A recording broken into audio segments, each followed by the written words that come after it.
Tonight, you're spending the night inside a medieval castle.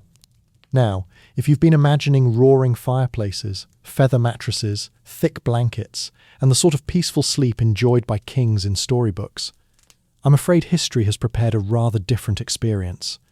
Because while castles were excellent at keeping enemy armies outside, they were considerably less successful at keeping out cold air, or dampness, or smoke, or the mysterious noises that somehow always seem louder after midnight. By the end of tonight's journey, you'll know what it was really like to fall asleep behind towering stone walls. We'll discover why medieval bedrooms were far more crowded than you might expect, why curtains around the bed weren't just for decoration, why servants were usually awake long before their masters, and why getting a full night's sleep often depended on whether the castle dogs, horses, guards, and geese all agreed to remain unusually quiet.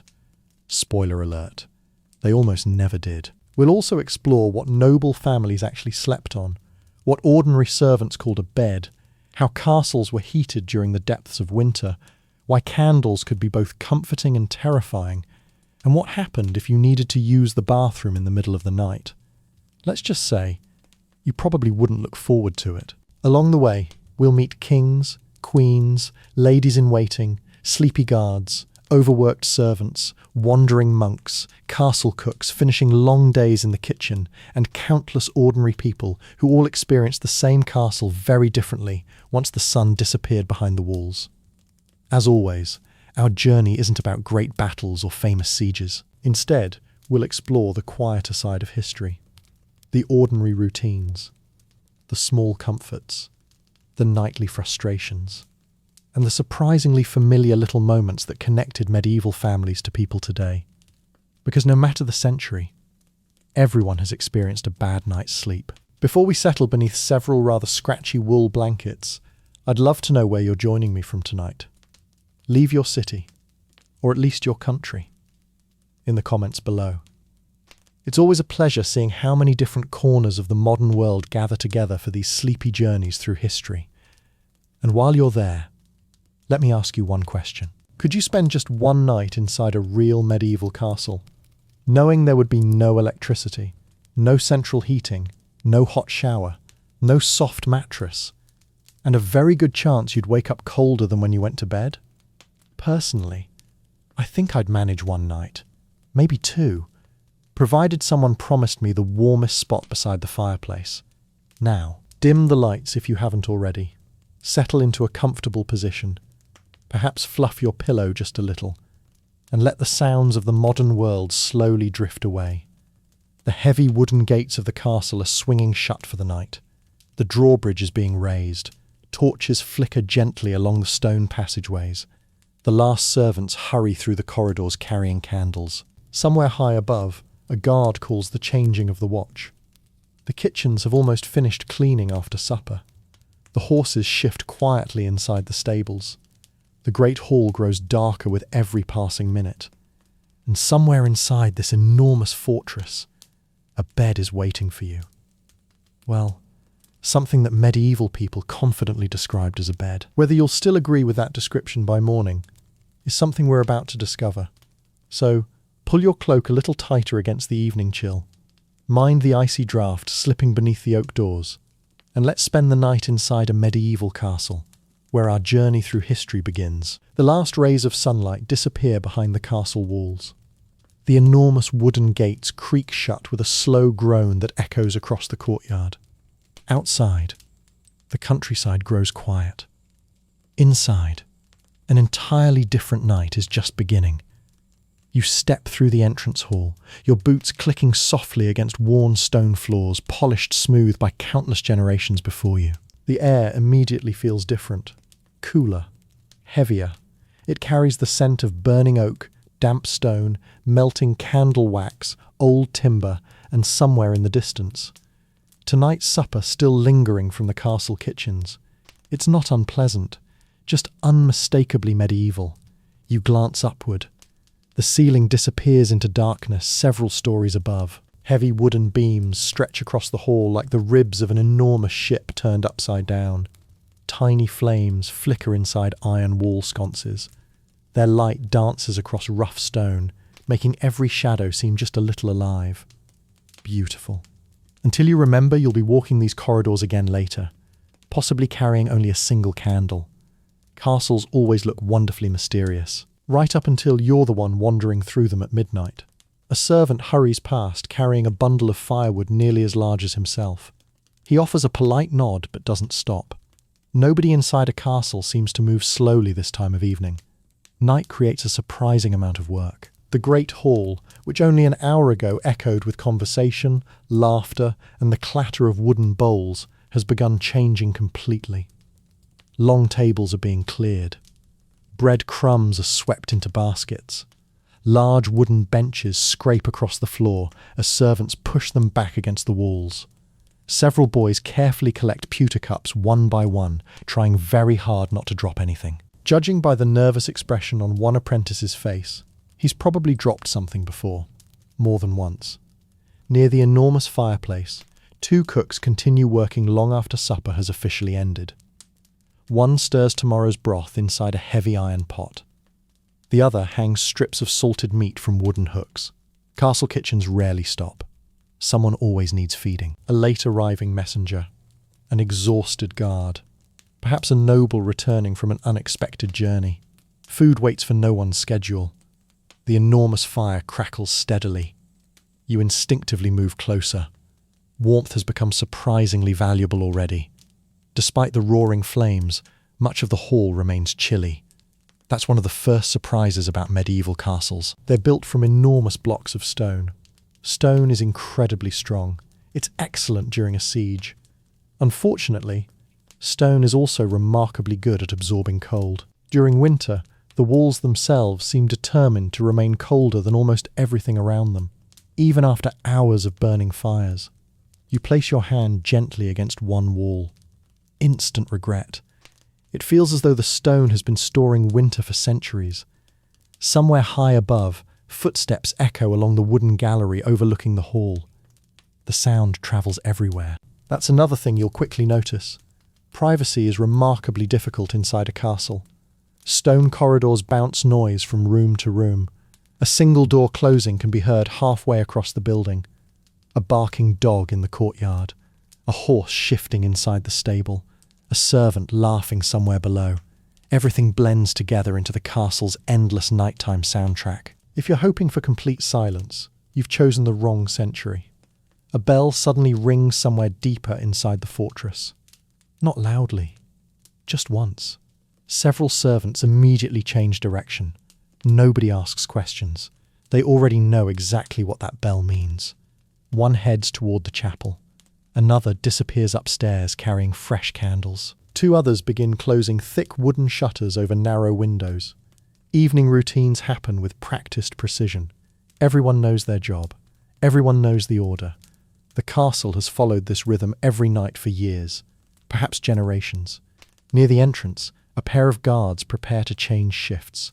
One stretches his shoulders after several hours standing watch. The other adjusts his leather gloves before accepting a long spear from his companion. Neither man seems particularly excited. Guard duty at night is mostly waiting, watching, listening. Trying not to convince yourself every strange sound beyond the walls is an invading army. Usually, it's the wind. Sometimes, it's a sheep. History contains surprisingly few dramatic midnight attacks and an impressive number of confused farm animals. You continue farther into the castle. The corridors become narrower, the torchlight softer, the air noticeably cooler. Every now and then, you pass tiny arrow slits cut through the walls. By day, they allow defenders to fire arrows. By night, they become tiny openings where chilly air quietly slips inside. The drafts seem to come from everywhere, around doors, beneath doors, through windows, along staircases. Castles are excellent at keeping soldiers out. They're considerably less successful at keeping weather outside. A maid carefully shields a candle with one hand as she walks past. The flame bends sideways. The draft almost wins. Almost. She doesn't even look surprised. She's made this journey hundreds of times, perhaps thousands. Experience teaches exactly where the strongest gusts hide. Ahead, An elderly steward carries a heavy ring holding dozens of iron keys. Each step produces a gentle metallic clink. The sound echoes softly through the hallway. Every storeroom, every pantry, every wine cellar, every supply room. Each one locked carefully before the household sleeps. A castle contains far too many valuable things to leave everything open overnight. You pause beside a narrow window overlooking the courtyard. Darkness has settled completely now. Only scattered torchlight illuminates the space below. Stable hands carry the final buckets of water. A sleepy horse stamps one hoof against the ground. Somewhere beyond the outer wall, an owl calls into the night. For just a moment, the castle feels peaceful. Not silent. Never silent. But peaceful. The kind of peaceful created by hundreds of people quietly finishing one day before another begins. You realise something rather comforting. Although castles appear enormous from the outside, night makes them feel strangely personal. Every servant lighting one last candle. Every guard taking another watch. Every cook preparing tomorrow's breakfast. Every family settling beneath blankets. Everyone follows the same simple goal, to make it safely through another night. And soon, it will be your turn. Because now that the castle itself has settled into its evening rhythm, it's finally time to discover where you're actually expected to sleep. And that's where our journey continues next. After wandering through the castle's dim corridors, you eventually reach the room where you'll be spending the night. Well, bedroom might be a slightly generous description. You push open a thick oak door. It groans dramatically. Not because it's haunted, because medieval hinges had a remarkable talent for announcing absolutely everyone's arrival. The room beyond is lit by only 2 beeswax candles. Their small flames flicker gently, throwing long shadows across rough stone walls. At first glance, it seems surprisingly empty. There's a bed, a wooden chest, a stool, a small table. And that's almost everything. No wardrobes stretching across one wall. No bookshelves. No comfortable armchairs. Certainly no soft carpet beneath your feet. Just cold stone. Everywhere. The first thing you notice isn't what you can see. It's what you can feel. The temperature. Despite being safely inside one of the strongest buildings in the kingdom, the room is astonishingly chilly. You instinctively rub your hands together. The castle walls surrounding you are nearly 2 meters thick in places. Excellent if someone is firing arrows at you. Rather less impressive when you're hoping the room might stay warm after sunset. Stone behaves a little like an enormous sponge. Not for water, for temperature. During winter, it absorbs cold throughout the day and slowly gives it back all night long. Even during warmer months, castles often feel noticeably cooler than the countryside outside. Modern homes trap heat. Castles mostly trap echoes. A servant quietly places another log onto the fireplace. The flames leap higher for a moment. You smile hopefully. The warmth reaches your face. Not your feet. Definitely not your feet. Large medieval fireplaces produced plenty of heat. The problem was persuading that heat to remain inside such enormous rooms.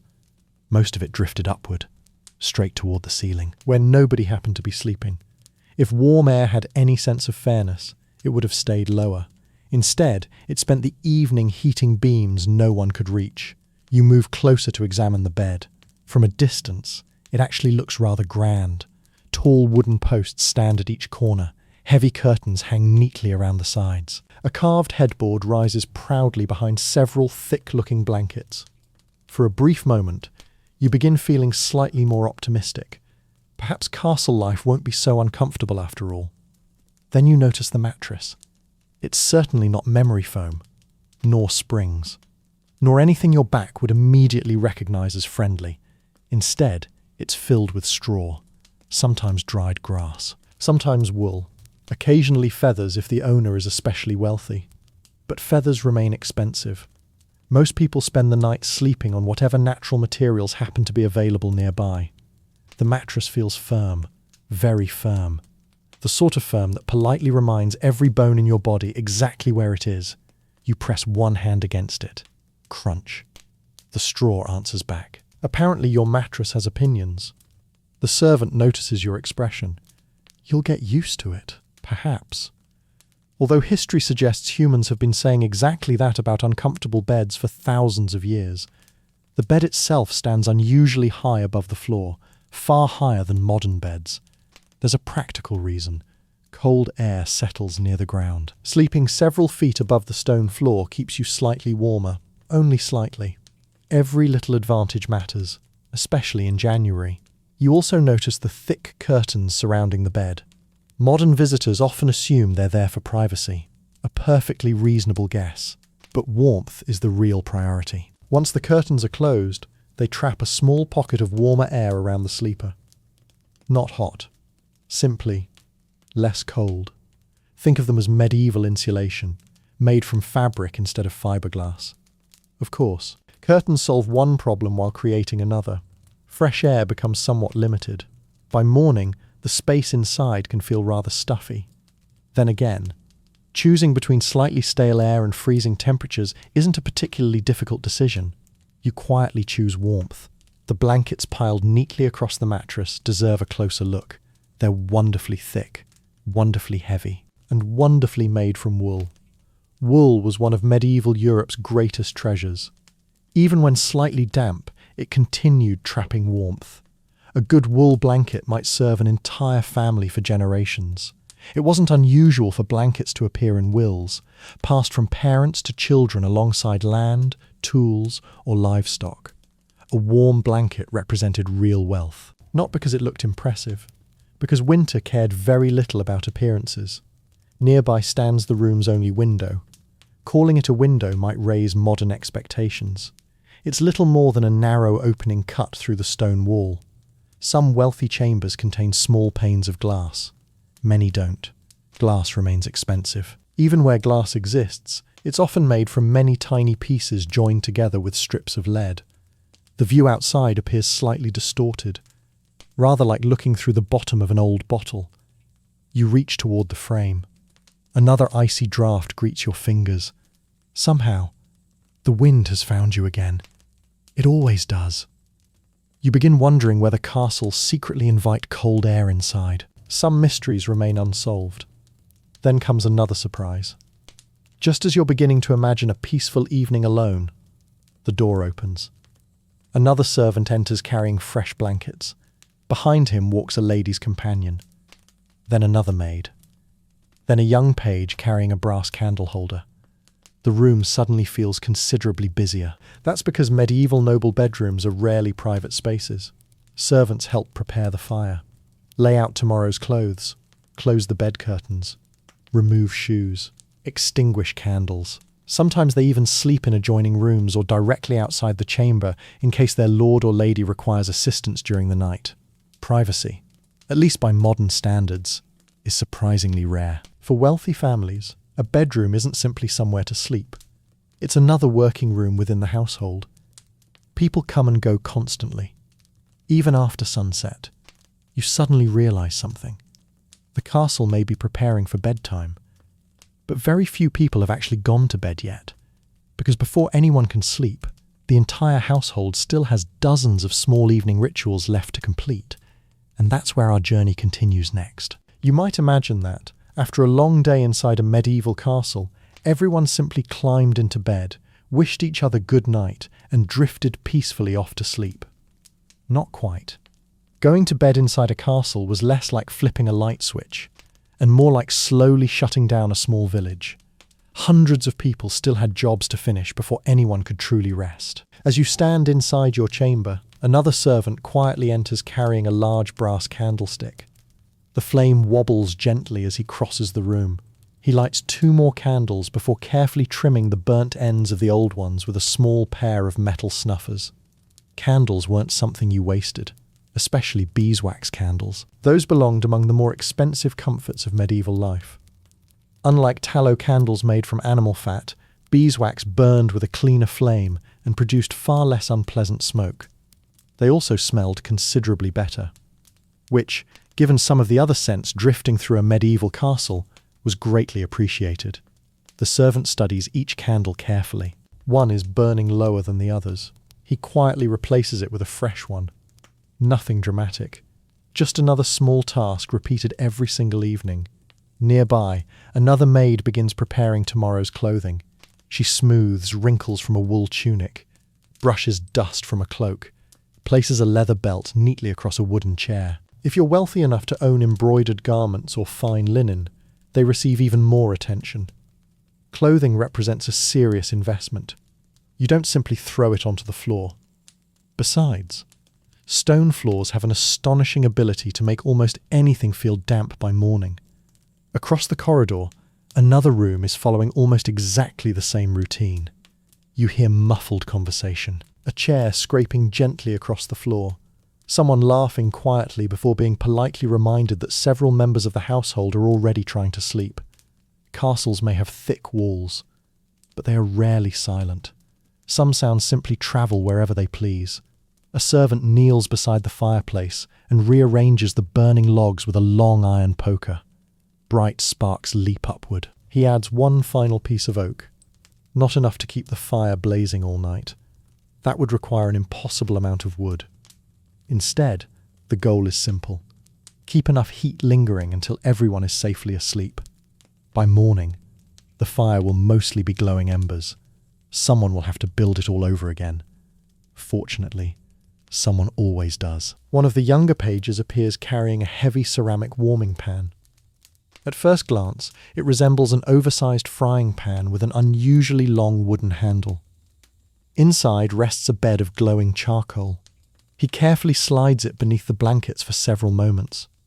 Not because anyone intends to sleep on hot coals. That would make history considerably shorter. The warming pan gently heats the sheets before bedtime. After a minute or two, it's removed, leaving behind blankets that feel wonderfully warm, for perhaps 5 whole minutes. Still, 5 warm minutes are better than none, especially during a freezing January evening. You quietly decide this may be one medieval invention worth bringing back, as long as everyone remembers to remove the charcoal first. The castle chapel has also grown quieter now. A handful of servants stop briefly for evening prayers before returning to their duties. Religion shapes nearly every part of daily life in medieval Europe. Morning begins with prayer. Meals often include prayer. Night usually ends the same way. Even those unable to read often know familiar prayers by heart. The words become part of the rhythm of each day, much like sunrise and sunset. Down in the kitchens, the work is finally slowing.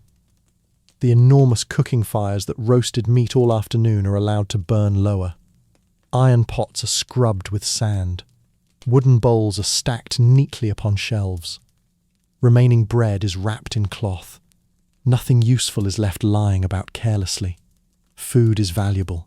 Every crumb matters. One cook yawns. Another stretches sore shoulders. They've probably been awake since long before dawn. Tomorrow, they'll do it all again. Elsewhere in the castle, the stable boys make one final visit to the horses. Lanterns swing gently from wooden beams as they walk along the rows of stalls. Each horse receives fresh water, one final armful of hay, a reassuring pat along the neck. The animals settle surprisingly quickly. Outside the stable doors, however, the castle dogs remain fully convinced that nighttime belongs entirely to them. A distant bark echoes across the courtyard. Another answers. Then another. Whether they've spotted an actual intruder or simply wish to discuss the moon remains impossible to determine. The guards don't seem particularly concerned. Apparently this conversation happens every evening. Far above, along the battlements, the night watch has begun. A guard wrapped tightly in a thick wool cloak walks slowly along the stone wall. Every few moments, he pauses, listens, looks across the dark countryside, then continues. The work is repetitive, quiet, cold, yet incredibly important. Most nights, nothing happens. That, oddly enough, is exactly what everyone hopes for. Successful guard duty is wonderfully uneventful. Back inside your chamber, the servants have nearly finished. One closes the heavy wooden shutters. Another checks that the chamber door is securely barred from the inside. Not because danger is expected, simply because castles follow routines, and routines often become the best form of security. The final candle is adjusted. The bed curtains are drawn halfway closed. The room suddenly feels smaller, cozier, almost sheltered from the enormous stone castle surrounding it. One by one, the servants quietly leave. Their footsteps fade into the corridor. The oak door closes with a soft thud. For the first time all evening, you're alone. Well, almost. Because although the room has grown wonderfully quiet, the castle itself hasn't. Somewhere below, a horse stamps against wooden flooring. Wind whistles gently through a narrow arrow slit. A log settles inside the fireplace with a sharp crack. Far away, you hear the faint call of a watchman announcing the passing hour. You haven't even climbed into bed yet, and already the castle is reminding you that it never truly sleeps. Because once the candles are extinguished, and darkness finally fills the chamber, you'll discover that nighttime inside a medieval castle sounds very different from nighttime today. And that's exactly where our journey continues next. At last, the final servant quietly closes the chamber door behind them. The heavy oak latch settles into place with a solid wooden thud. For the first time since entering the castle, you're alone. Or at least, as alone as anyone can ever be inside a building occupied by several hundred people. The last candle beside your bed burns with a soft golden glow. Its tiny flame dances every time a draught sneaks beneath the door. You watch the light move across the stone walls. One moment the room feels warm and welcoming. The next, the shadows stretch into strange shapes that seem far larger than they really are. It's remarkable what darkness can do to an ordinary chair. During daylight, it's simply furniture. After sunset, it briefly becomes something that makes you glance twice. Fortunately, history contains far more chairs than monsters. The candle burns a little lower. Wax slowly drips down its side. Every minute reminds you that light is becoming more expensive. Unlike your bedside lamp at home, medieval candles don't stay bright for hours without consequence. Every extra minute they burn means another candle eventually has to be made. Bees must gather nectar. Beekeepers must tend their hives. Wax must be carefully melted and shaped. Nothing is effortless. Eventually, you lean forward, pinch the wick gently using a small metal snuffer. The flame disappears. Not dramatically, just gone. For a brief second, a thin ribbon of smoke curls lazily upward.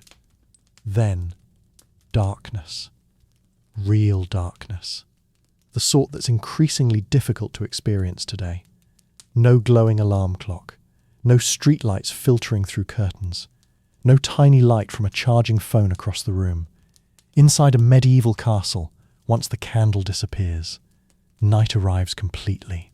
You wait. At first, your eyes insist they can see nothing. Gradually, very gradually, shapes begin returning. The faint orange glow of dying embers inside the fireplace. A thin silver stripe of moonlight slipping through the narrow window. The outline of your bed curtains. Your wooden chest. The doorway. Your eyes slowly learn to speak the language of darkness. Then, you begin hearing things. Not loud things. Small things. The sort of sounds that daylight usually hides. A log shifts inside the fireplace with a quiet crack. Somewhere overhead, wooden beams gently creak as the ancient castle settles beneath its own tremendous weight. Stone buildings expand during warm afternoons. Cool slightly at night. Tiny movements happen constantly. The castle almost seems to breathe. Outside the window, the wind slides softly along the outer walls. Every arrow slit catches it differently. One produces a gentle whistle, another a low humming sound. Together they create a strange melody drifting through the corridors. You imagine living here every night. After a while, you probably wouldn't notice it anymore. Humans become wonderfully skilled at ignoring familiar noises. Modern people sleep beside humming refrigerators, passing traffic, air conditioners. Centuries ago, people learnt to ignore creaking timber and singing stone instead. Somewhere far below, a horse stamps against the stable floor. Another answers with a soft snort. Leather harnesses jingle quietly. One stable boy, still awake, murmurs something reassuring before the sounds fade once more. The horses, it seems, are settling down for the night as well. Not every creature inside the castle sleeps at the same time. A castle is a little like a living town enclosed within walls. Someone is almost always awake. Perhaps a nurse comforting a restless child. Perhaps a cook preparing bread dough before dawn. Perhaps a monk copying a manuscript by candlelight. Perhaps a guard beginning only the first hour of a very long watch. While you prepare to sleep, the castle continues quietly working around you. Then, from somewhere deep within the fortress, you hear footsteps, slow, measured, echoing softly along the stone corridor outside your chamber. 1, 2, 3. They grow louder. You remain perfectly still. The footsteps stop just outside your door. Silence. For a long moment, nothing happens. Then, they continue, gradually fading into another hallway. No mystery, no ghost. Simply another servant carrying out one final task before bedtime. Still, when you can't actually see who's walking through a dark medieval corridor, your imagination becomes surprisingly creative. The moon has climbed higher now. Its pale light reaches a little farther across the room. You notice tiny imperfections in the stone walls, chisel marks left by masons centuries earlier. Each block shaped patiently by hand, each one lifted into place without cranes or engines. Just ropes, wooden scaffolding, human determination. The walls surrounding you required years to build. Now they quietly guard your sleep. Outside the castle walls, the countryside has grown almost completely silent. No wagons, no merchants, no busy marketplace. Only the occasional distant hoot of an owl. Perhaps the bark of a fox somewhere across the fields. The world beyond the castle seems impossibly far away. For the people living here, these thick stone walls created an entire world of their own.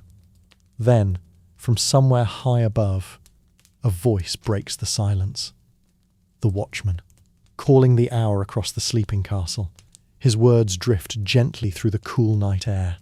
Other guards answer from distant towers. One voice, then another, each confirming that all remains well. The system has worked this way for generations. Long before clocks sat on bedside tables, human voices measured the passing of the night. You pull another heavy wool blanket over your shoulders. The warmth builds slowly. The straw mattress rustles beneath you every time you move. It's not especially comfortable, but after walking through the castle all day, even a simple bed begins feeling inviting. Your breathing slows. The fire glows softer. The sounds of the castle become strangely familiar, comforting even, until something tiny brushes across the blanket near your hand. You freeze. Perhaps, just perhaps, your peaceful medieval bedtime is about to become considerably itchier, and that's where our journey continues next. Just as you're beginning to feel comfortable beneath your heavy wool blankets, you feel it, the faintest little tickle against your wrist. It might be nothing.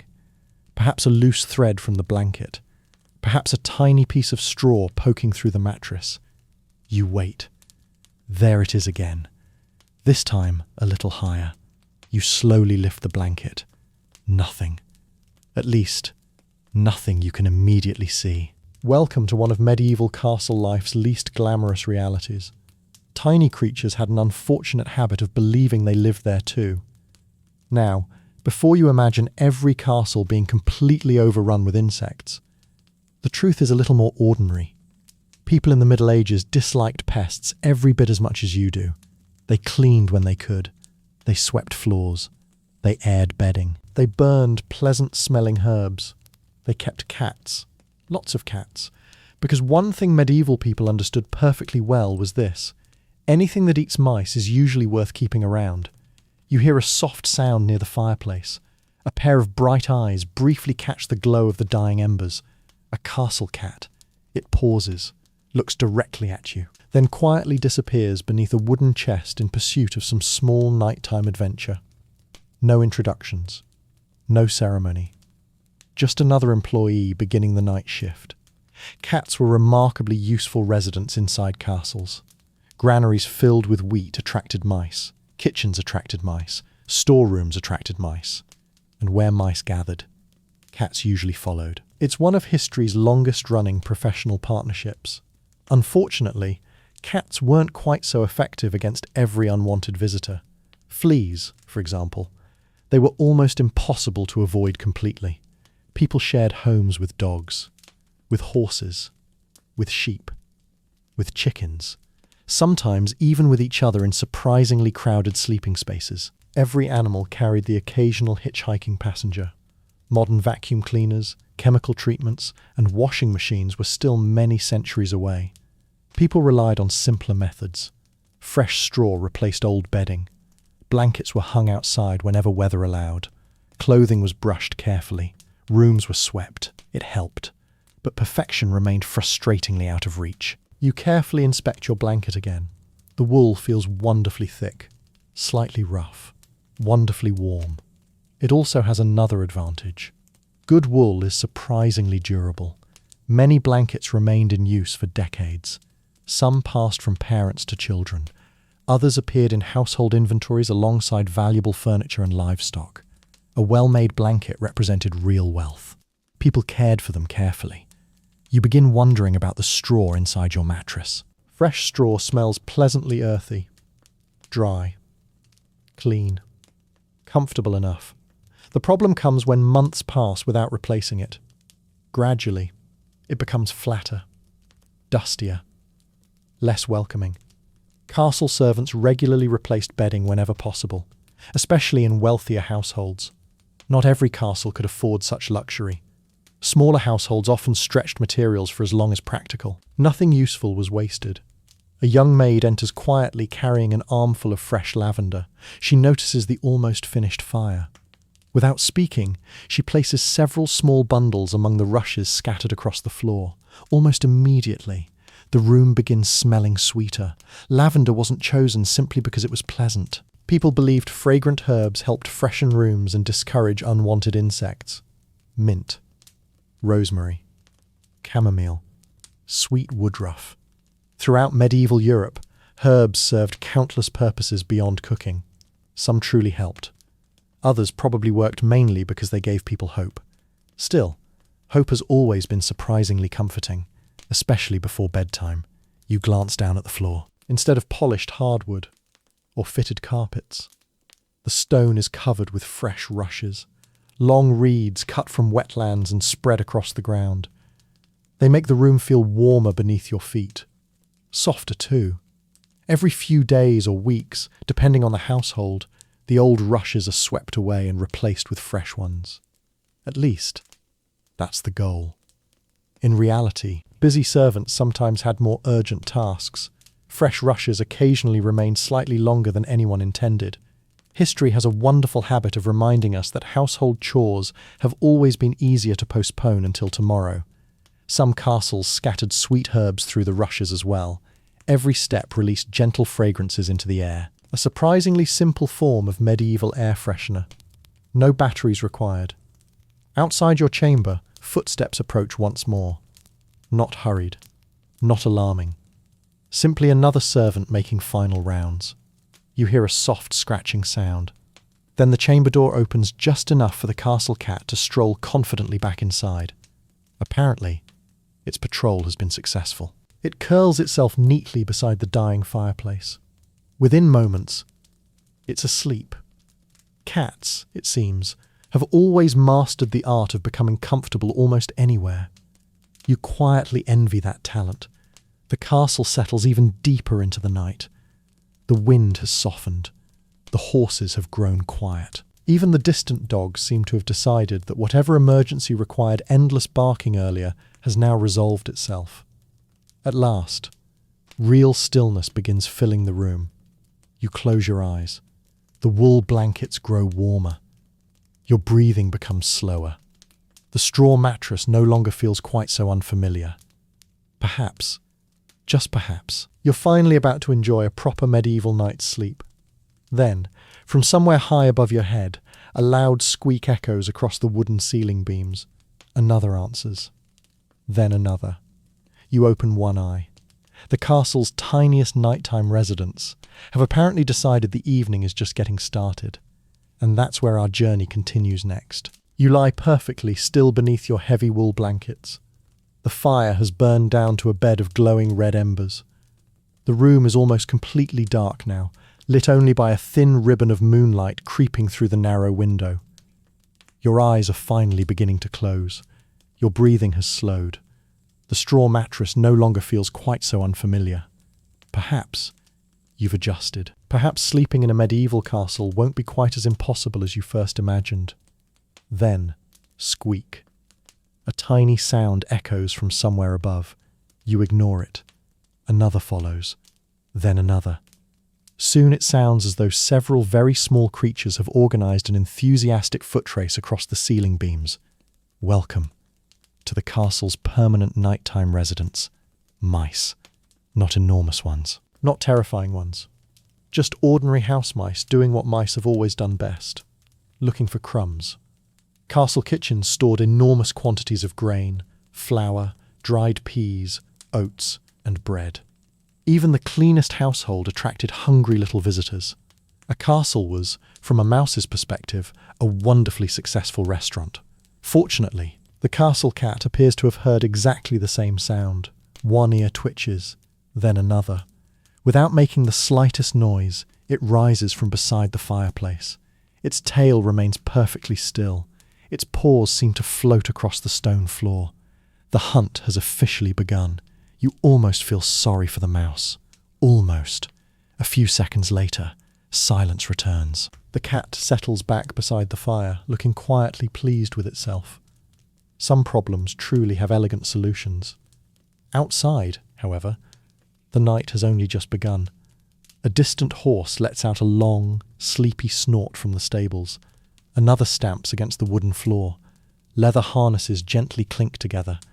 One stable boy coughs somewhere in the darkness before returning to his own blanket. The horses have been fed, brushed, watered. Now they're trying to sleep, just like you. Across the courtyard, several hunting dogs suddenly begin barking. One, then two. Within moments, half the kennel has joined the discussion. You wait for someone to quiet them. Nobody does. Apparently, the guards have already decided this particular argument isn't important enough to investigate. Perhaps a fox wandered too close to the walls. Perhaps an owl landed on the wrong roof. Or perhaps one dog simply remembered something very important that absolutely couldn't wait until morning. Dogs rarely explain themselves. The barking gradually fades. Peace returns. For nearly 3 whole minutes. Then, from somewhere deep within the castle, you hear someone snoring. Not gently, not politely. This is the sort of snoring that could probably frighten small dragons. You can't tell where it's coming from. Stone corridors play strange tricks with sound. It might be the room beside yours. It might be 3 floors below. It could even belong to a guard sleeping after finishing his shift. The castle refuses to reveal its secrets. One thing is certain.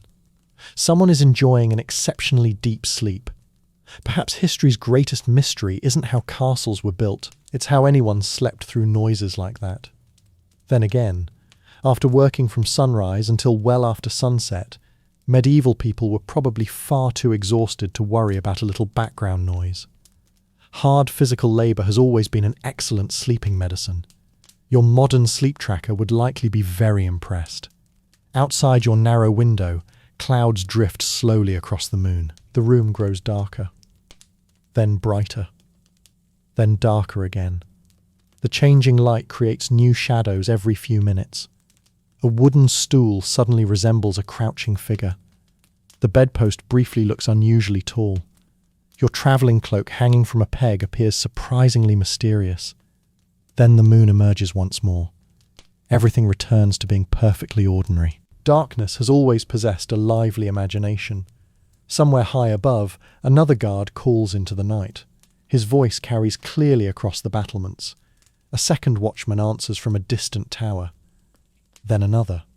The calls continue around the castle walls until each guard has confirmed that all is well. It's a simple system. No complicated equipment. No flashing signals. Just human voices crossing the darkness. The sound is oddly comforting. As long as the guards keep calling, you know someone is awake. Someone is watching. Someone is making sure the castle remains safe while everyone else sleeps. The fire gives one final gentle crack. A shower of tiny orange sparks rises briefly before disappearing into the chimney. The room grows cooler almost immediately. You pull the blankets a little higher. Only your nose remains outside. A decision you immediately question. The air is cold enough to encourage better blanket management. You hear the faint rustle of fabric from somewhere beyond the wall. Perhaps another noble turning over in bed. Perhaps a servant rising early for tomorrow's baking. Inside a castle, people's schedules rarely match. Someone is always ending their day. Someone else is already beginning tomorrow's. Time flows differently behind these stone walls. You begin wondering what hour it might be. Then remember, without a clock beside your bed, the exact time hardly matters. Night is simply night.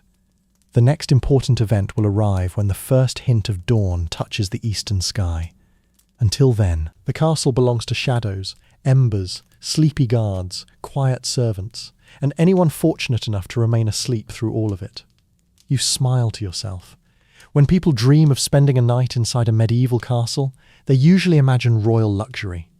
Very few imagine barking dogs, restless horses, wandering mice, creaking beams, cold stone, and one extraordinarily talented snorer somewhere in the darkness. History, as usual, turns out to be much more interesting than the fairy tales. And just as your eyes finally begin growing heavy once again, a church bell sounds softly in the distance, not to wake the castle, but because for some people, the day is about to begin long before sunrise. And that's where our journey continues next. Just when you think you've finally drifted into a deep, comfortable sleep, a sound gently pulls you back toward the waking world. Not a trumpet, not shouting, not the dramatic cry of a castle under attack. Simply a church bell. Its deep, steady tone rolls softly across the still dark countryside. One, then another. The sound slips through your narrow window and echoes gently around the stone chamber before fading into silence. You open one eye. The room remains almost completely dark. Surely it can't be morning already. It isn't. Not quite. Outside, the sky is still a deep shade of blue, with only the faintest hint of grey resting along the eastern horizon. Most people are still asleep. But not everyone. Inside a medieval castle, the day begins long before the sun decides to make an appearance. You pull the blankets a little tighter around your shoulders. They're wonderfully warm now. Perhaps for the first time all night, you've reached that perfect level of comfort where leaving the bed feels like a terrible idea. Unfortunately, the castle doesn't organise its schedule around your preferences. Somewhere below, you hear the unmistakable scrape of a heavy wooden door opening. Another closes. Boots cross the courtyard. Someone coughs. Another person whistles quietly to themselves while carrying buckets toward the kitchens. The castle is waking up, one worker at a time. Deep inside the kitchens, the first fire of the day is already being lit. Yesterday's glowing embers have been carefully protected beneath ash overnight. A kitchen servant kneels beside the great hearth. She adds handfuls of dry kindling, then small sticks, then larger pieces of oak. For a few moments, nothing happens. Then, a thin ribbon of smoke rises. Tiny orange flames begin licking the wood. Within minutes, the great fireplace is alive once again. Starting a fire from warm embers is far easier than creating one from nothing. Every evening's fire quietly helps begin the next morning's. The cooks know exactly what lies ahead. Bread must be baked, porridge prepared, ale warmed, meat cut, vegetables chopped. A castle housing 200 or 300 people cannot simply decide to skip breakfast, even if everyone would quite like another hour in bed. Nearby, another servant begins grinding grain using a heavy hand mill. The slow scraping sound drifts through the quiet kitchen. Steady, rhythmic, almost soothing. Flour doesn't appear by magic. Every loaf begins with work. Outside, the stable yard has grown busier too. Stable boys unlatch wooden doors one by one. A horse stretches its neck over the stall. Another shakes its mane enthusiastically, clearly hoping breakfast arrives before anyone remembers brushing. Buckets splash. Leather straps creak. Someone laughs quietly, after nearly stepping into something horses have been producing quite reliably for thousands of years. Some parts of history remain remarkably consistent. A groom begins rubbing down one of the Lord's riding horses. The animal snorts softly. Clouds of warm breath drift into the chilly morning air.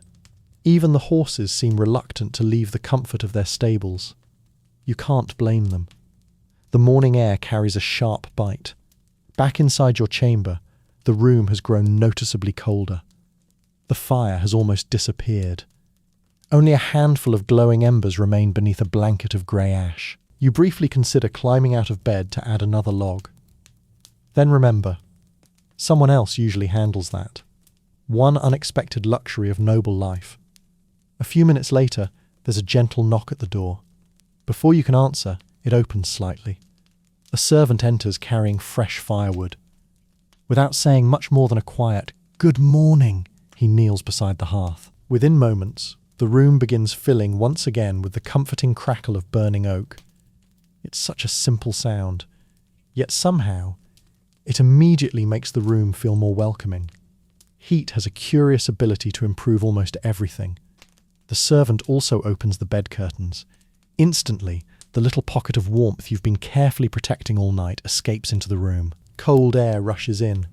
You instinctively pull the blankets back over your shoulders. He smiles politely. He's seen this reaction countless times. Every winter morning. For years. Perhaps decades. Some things never change. Elsewhere in the castle, bells ring again. This time from the chapel. Several members of the household quietly make their way toward morning prayers. Not everyone attends every service. Work often comes first. But for many people living inside castles, the day begins with a few quiet moments of worship before the noise of daily life returns. As dawn slowly brightens outside, servants begin opening shutters throughout the castle. One by one, narrow windows admit pale morning light. The long stone corridors gradually emerge from darkness. Last night's mysterious shadows quietly transform back into perfectly ordinary furniture. That rather frightening shape in the corner? Just a chair. The looming figure beside the wall? Your travelling cloak. History becomes considerably less alarming after sunrise. The castle cat stretches lazily beside the fireplace. Apparently satisfied with its night's work, it yawns with spectacular confidence before wandering off toward the kitchens. Breakfast, it seems, applies equally to cats. You hear voices growing louder in the corridor, servants exchanging the day's first instructions, a steward organising deliveries, a maid hurrying toward the laundry, a page carrying fresh water in 2 heavy buckets. Yesterday's silence has completely disappeared. The castle is alive once again. Every hallway, every staircase, every workshop, every kitchen. Hundreds of people are beginning another ordinary day. And as you finally gather enough determination to leave the warm safety of your bed, you discover that the first challenge of every medieval morning isn't getting dressed. It's washing your face. Because without hot running water, your morning routine is about to become considerably more refreshing than you might have hoped. And that's where our journey continues next. You've finally convinced yourself to leave the warmth of your bed. It wasn't easy. The blankets argued rather persuasively that you should stay exactly where you were. The room, meanwhile, made an equally convincing case that getting up was a terrible decision. Still, morning waits for no one. You swing your feet over the side of the bed. The stone floor greets you with all the warmth of a January river. You immediately understand why many people kept a pair of simple leather slippers beside the bed. Not because they were fashionable, because cold stone has a remarkable ability to wake you up far faster than any modern alarm clock. Within moments, a quiet knock sounds at your chamber door. Before you have time to answer, a young servant enters carrying a wooden basin balanced carefully in both hands. Beside it hangs a neatly folded linen towel. He sets the basin upon a small wooden stand near the window, then places beside it a simple clay pitcher filled with water. Steam is noticeably absent. You stare at the pitcher for a hopeful moment. Nothing changes. The water remains exactly as cold as you feared. Modern mornings often begin with a wonderfully hot shower. Turn a handle. Wait a few seconds. Perfectly warm water appears as though by magic. Inside a medieval castle, water has already completed quite an impressive journey before reaching your room. Someone fetched it from a well, or perhaps from a nearby spring. Someone carried it across the courtyard. Someone climbed several flights of stairs with a heavy bucket balanced on a shoulder. Simply bringing fresh water to your chamber required real effort. Heating it required even more. Unless you were especially important, or especially unwell, cold water was perfectly normal. You dip your fingertips into the basin. Immediately, you reconsider the entire idea of washing. Surely history can forgive one's slightly sleepy face. Unfortunately, the servant is still standing politely nearby, apparently waiting. You sigh quietly, take a deep breath, then splash the water across your face. Instantly, you are awake, completely. Every lingering trace of sleep disappears faster than a knight charging downhill. The water isn't icy, not frozen, simply very enthusiastic. You understand now why medieval mornings rarely required coffee to get started. A basin of cold water could accomplish remarkably similar results. The linen towel waiting beside the basin feels surprisingly soft, not fluffy like your bathroom towels at home, but carefully woven. Linen was one of the most useful fabrics in medieval Europe. Made from flax plants, it dried quickly, stayed relatively cool during warmer weather, and could last for years if properly cared for. A well-made linen cloth appeared everywhere inside a castle. Tablecloths, napkins, shirts, bedsheets, towels, even bandages. One fabric. Dozens of jobs. You glance toward the small mirror hanging nearby. Well, mirror might be an optimistic description. It's a polished piece of metal, perhaps silver if you're fortunate, more commonly highly polished bronze. Glass mirrors remain rare and expensive. Your reflection appears slightly blurry. The person looking back resembles you, after being gently stirred with a spoon. Still, it's enough to straighten your hair, or at least identify approximately where your nose is. Personal grooming mattered more than many people imagine. Despite persistent myths, medieval people did care about appearing respectable. Hair was combed, beards were trimmed, hands were washed before meals whenever possible. Clean clothing was appreciated. No one proudly walked around announcing they hadn't bathed in months. Reality was far more practical. People cleaned themselves using the resources available. You notice a small carved wooden comb resting beside the basin. Combs appear in archaeological discoveries throughout medieval Europe. Made from wood, bone, sometimes antler. Simple objects, used every single day. You run the comb slowly through your hair. It catches once, twice. Apparently, sleeping on a straw mattress has given your hairstyle a certain adventurous quality. Outside your chamber window, the courtyard has become noticeably busier. Two servants hurry past carrying baskets of fresh bread. A blacksmith crosses toward his forge with a hammer resting over one shoulder. Several chickens have somehow entered the courtyard and are enthusiastically investigating absolutely everything. One rooster announces the arrival of morning with complete confidence. Judging by the volume, he's determined to ensure nobody accidentally sleeps another 5 minutes. Not that anyone asked. The castle cat strolls casually across the courtyard. It ignores the chickens entirely. Professional hunters rarely waste energy on impossible negotiations. From farther away comes the rhythmic scrape of brooms sweeping yesterday's dust from the stone walkways. Cleaning begins astonishingly early. Servants move through corridors gathering ashes from fireplaces, replacing rushes where needed, opening shutters, emptying chamber pots, carrying fresh water. Before most noble families have even finished dressing, dozens of workers have already completed hours of labour. A castle waking up resembles a carefully choreographed performance. Everyone knows where to be. Everyone knows what comes next. Back inside your chamber, another servant enters carrying your clothing for the day. Yesterday's garments have been brushed clean, the leather belt polished, your cloak carefully folded. Even your boots have received fresh attention. The layer of mud collected yesterday has quietly disappeared. Someone else rose before dawn, simply so your morning would begin a little more comfortably. It's easy to overlook work you never actually see. As you finish washing, you glance once more toward the basin. The water is no warmer than before.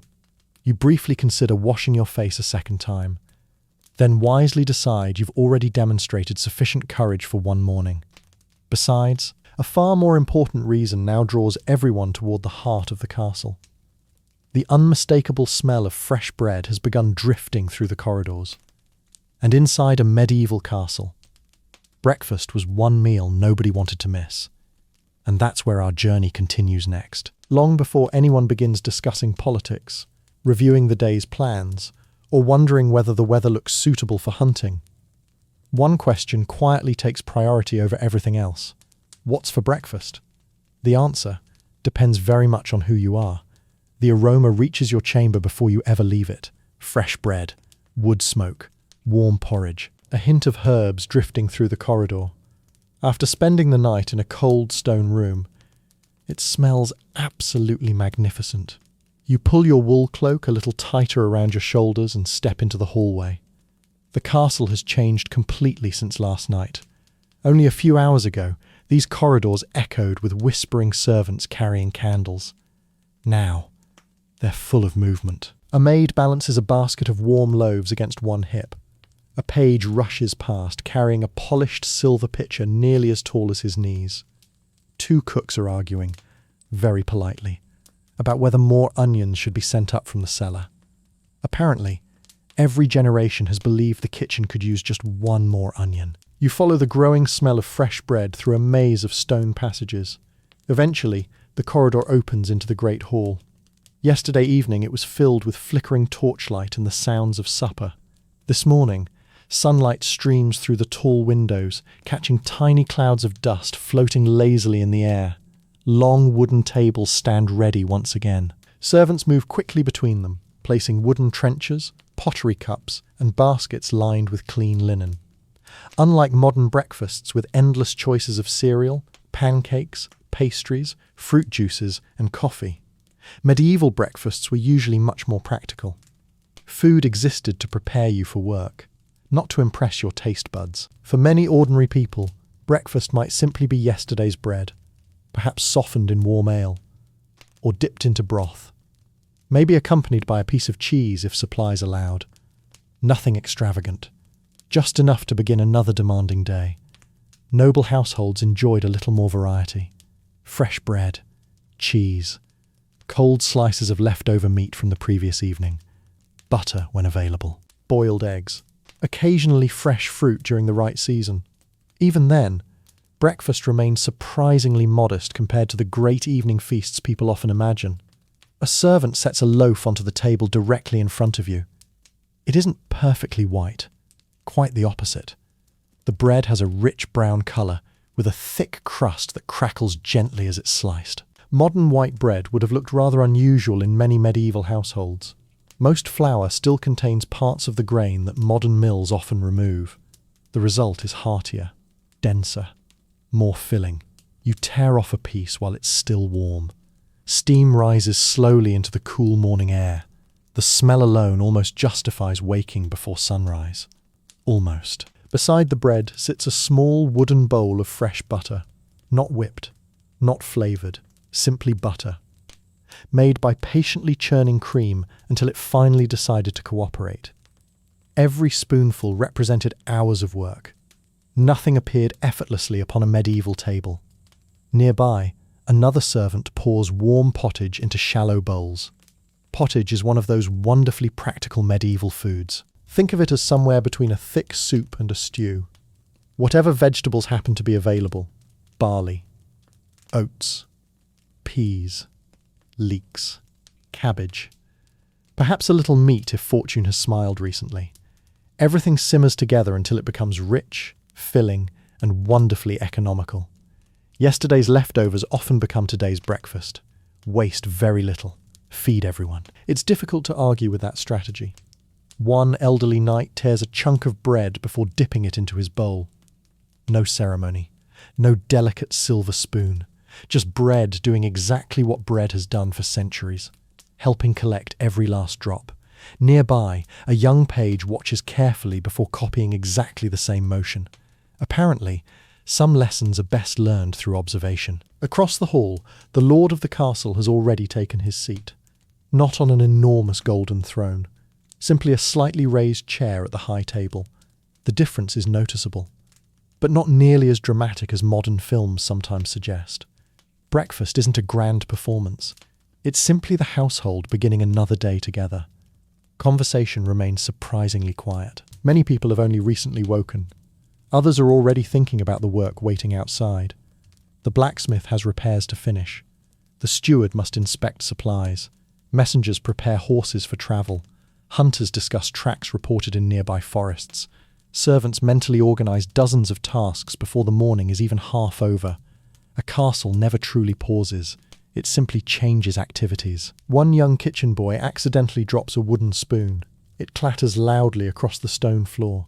Every head turns. The boy freezes.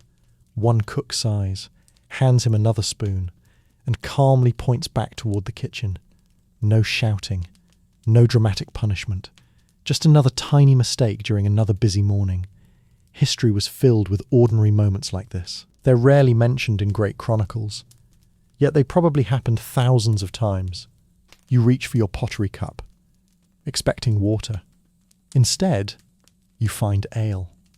Not especially strong. Certainly nothing like modern beer.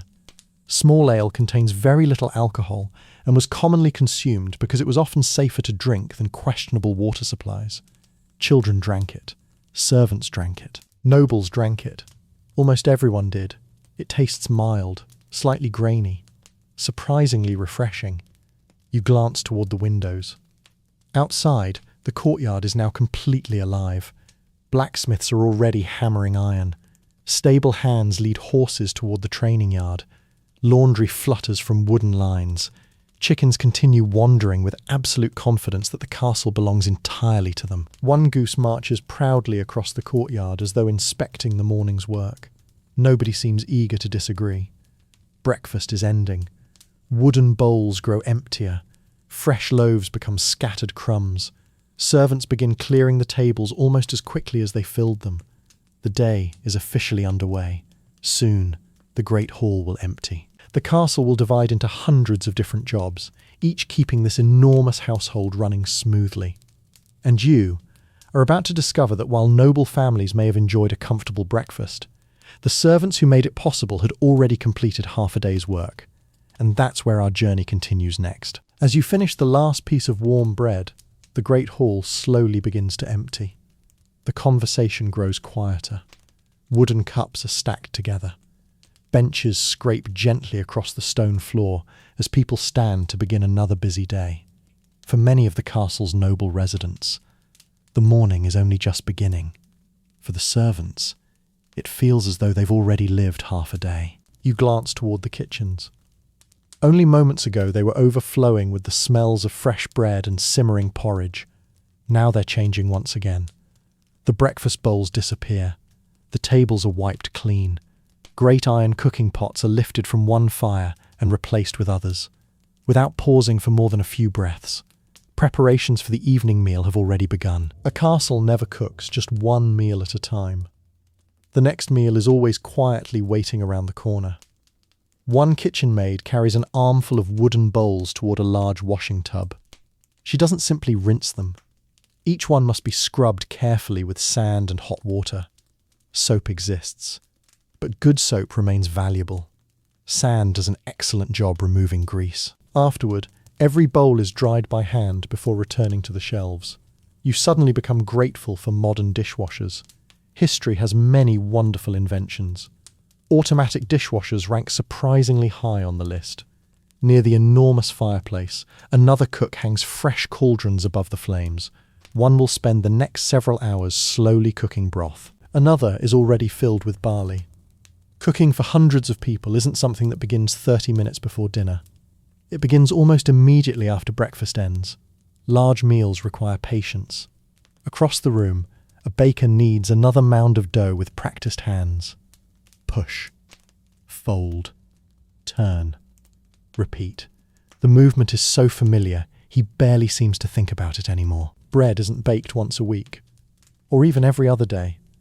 Inside a busy castle, Fresh bread is an everyday necessity. A single household might consume dozens upon dozens of loaves before sunset. The ovens rarely stay cold for long.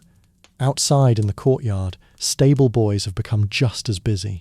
One brushes a chestnut-coloured horse until its coat shines in the morning light. Another carefully checks each horseshoe. Leather saddles are cleaned, bridles inspected, blankets folded neatly over wooden rails. Even when no one plans to travel, horses require constant attention. Unlike carts, they don't politely wait in a corner until needed. They expect breakfast every single morning.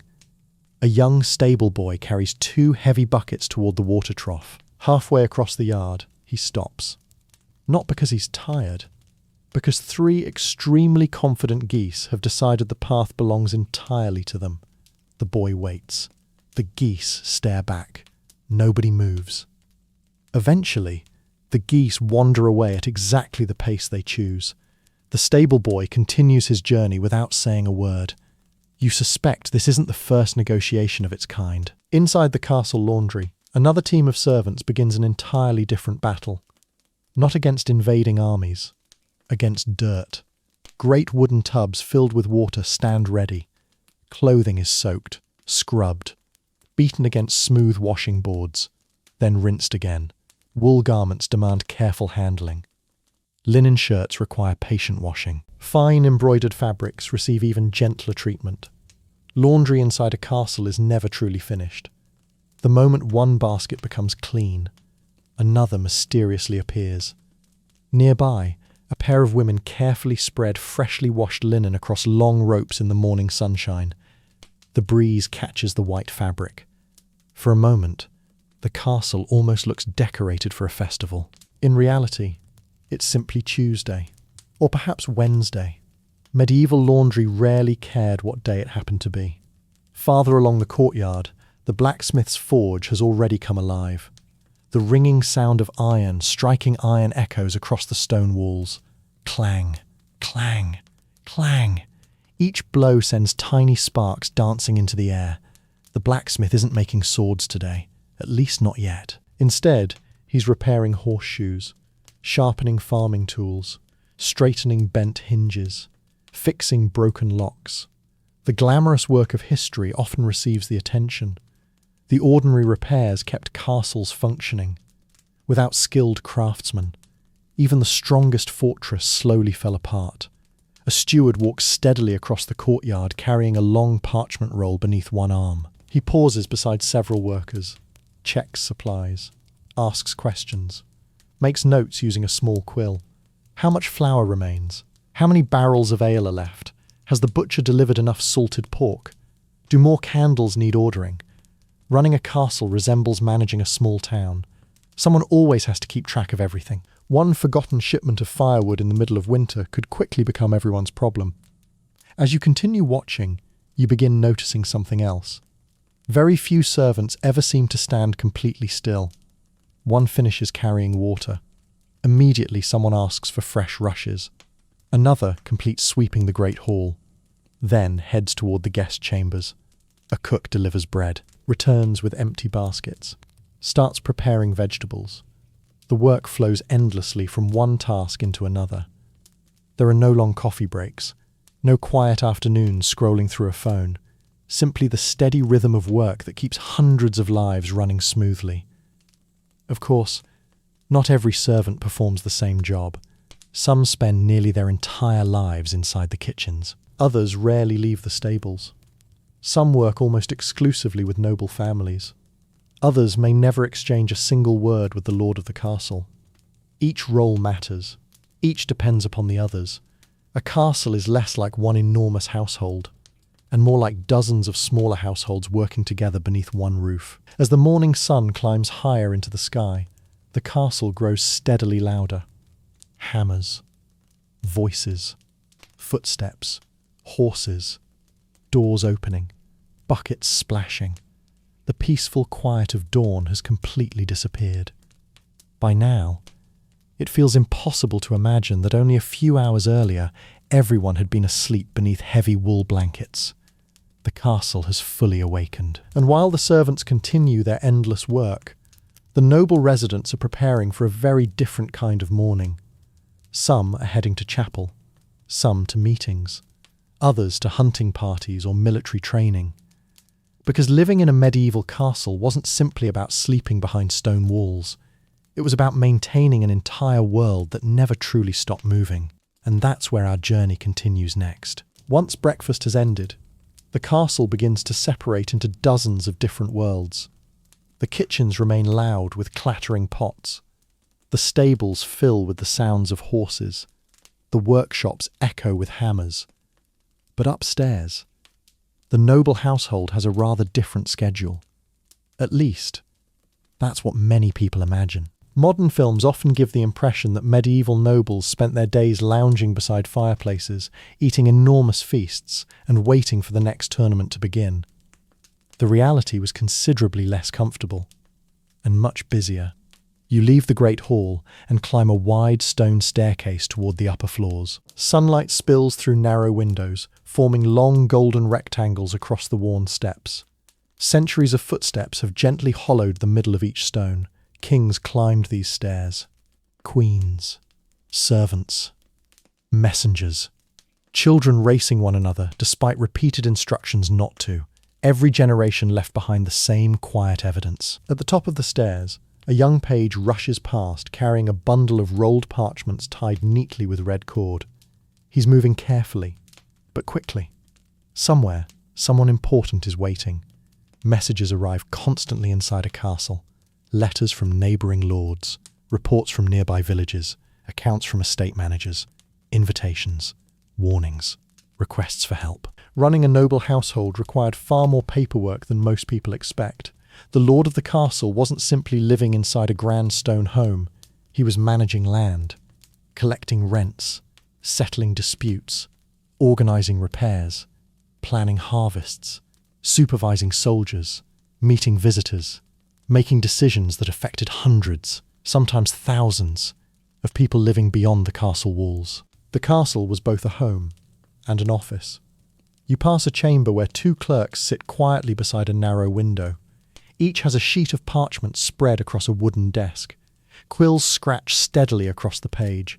Every few moments, one pauses to dip the tip into a small pot of ink.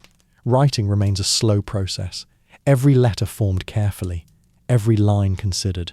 Mistakes are frustrating. Parchment is expensive.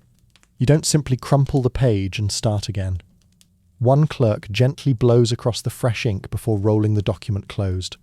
The work may appear peaceful. In reality, it demands remarkable patience. Across the corridor, another noble is already meeting with the castle steward. The steward opens a thick leather ledger. Together they discuss grain stores. Repairs needed along the outer wall. Several sheep that wandered onto a neighbouring estate, and whether enough firewood has been gathered before winter arrives. History has a curious habit of reminding us that no matter how powerful someone becomes, eventually they still have to discuss maintenance.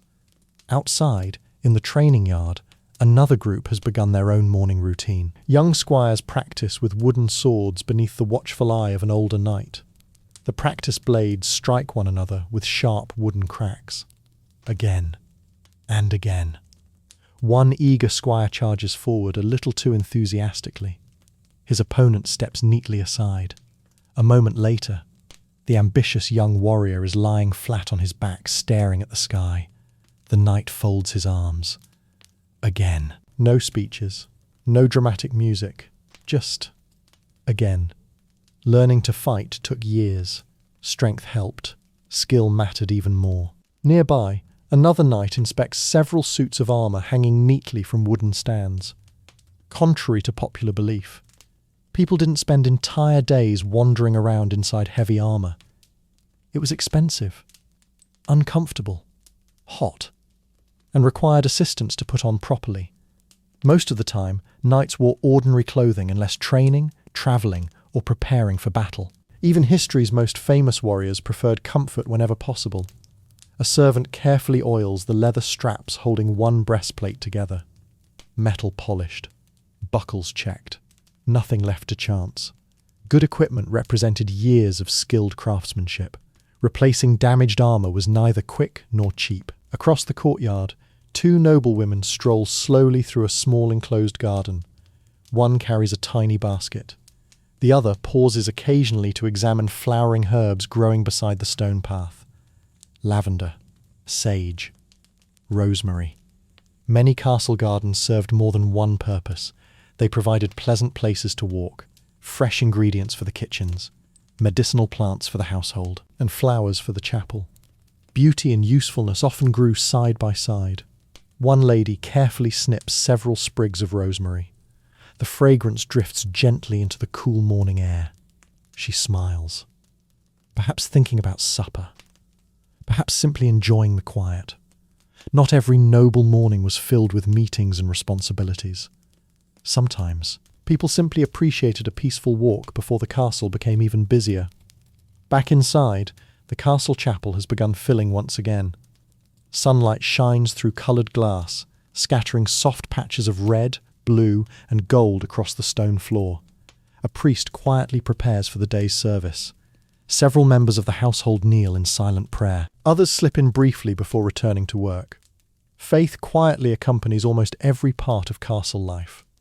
Not always loudly, often simply woven into the rhythm of the day. You continue along another corridor. A nurse gently rocks a baby near an open window. Two young children chase one another before being reminded that castles contain far too many staircases for running. A tutor patiently helps an older boy practice reading from a beautifully illustrated manuscript. Education exists here too, especially for noble families. Future lords must learn more than swordsmanship. They study languages, religion, law, mathematics, history. Good leadership requires far more than winning battles. By late morning, the castle has settled into its familiar rhythm. Every room has its purpose. Every hallway carries someone toward another task. Some work with parchment, some with horses, some with bread, some with swords. Together, they keep this enormous household alive. And as the sun climbs higher above the battlements, another sound begins drifting across the courtyard.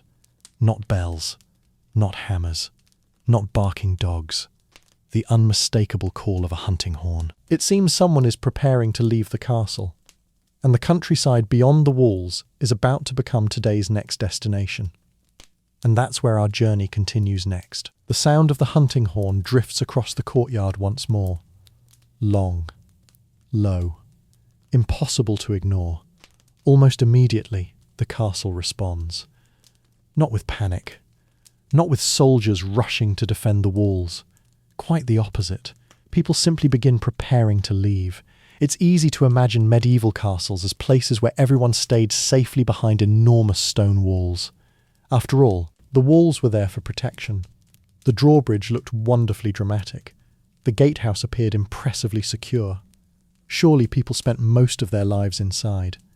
In reality, the castle gates opened surprisingly often. Every single day, people came and went. Messengers rode in carrying letters. Merchants arrived with supplies. Farmers delivered rents. Craftsmen transported timber and stone. Hunters disappeared into nearby forests. Travellers continued toward distant towns. A castle wasn't isolated.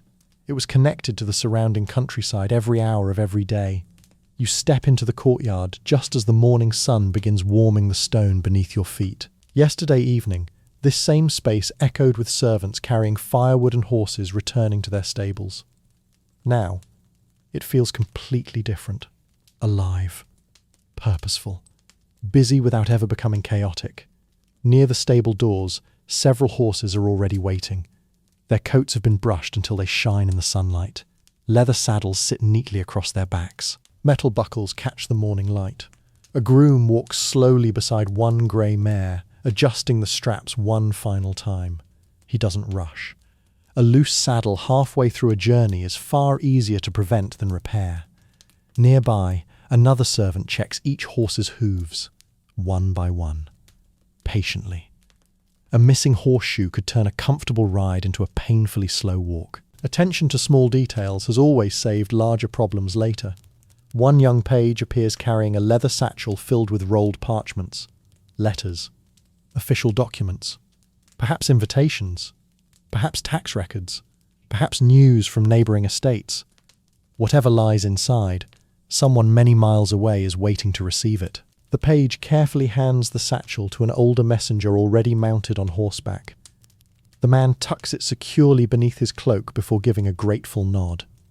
Within minutes, he'll be riding through forests, villages, muddy roads, and open fields.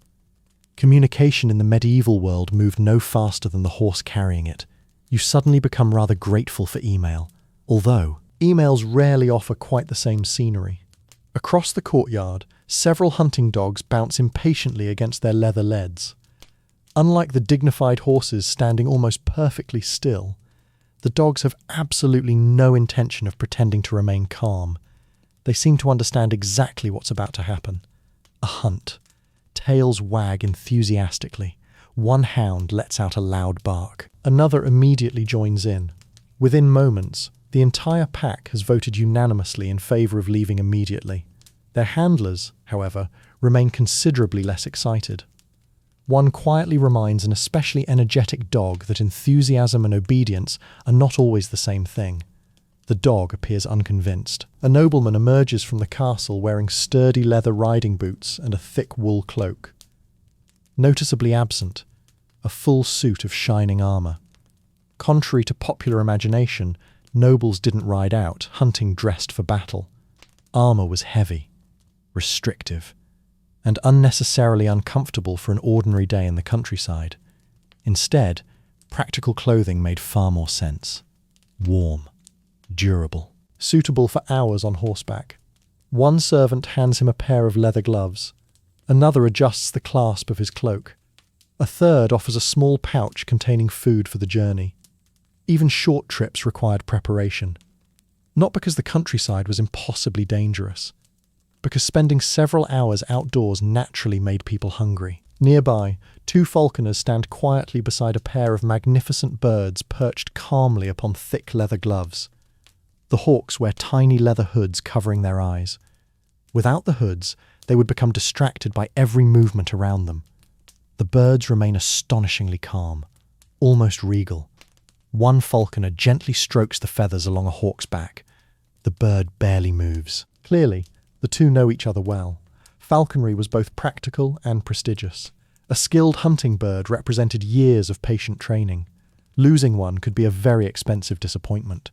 The great wooden gates slowly begin opening. Massive iron hinges groan exactly as they did the evening before.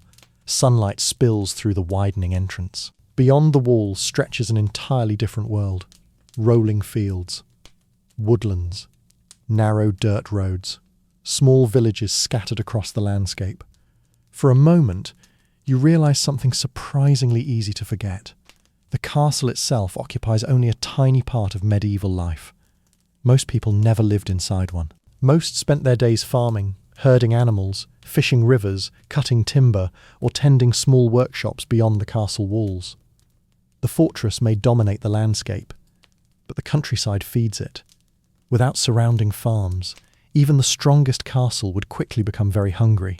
A cart loaded with flour creaks slowly toward the gate. Another arrives carrying fresh firewood. A shepherd passes with several dozen sheep, moving remarkably confidently in completely different directions. Keeping sheep together appears to require both patience, and a very talented dog. The guards standing beside the gate inspect each arrival. Not suspiciously, simply carefully.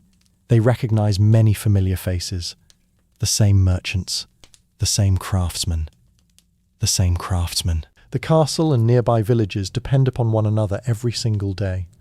One elderly farmer removes his cap as he passes beneath the gatehouse. A guard smiles, asks after the harvest. The conversation lasts only a few moments. Then both continue with their work. It's an ordinary exchange, one of thousands that history books rarely mention. Yet moments like these quietly held medieval society together.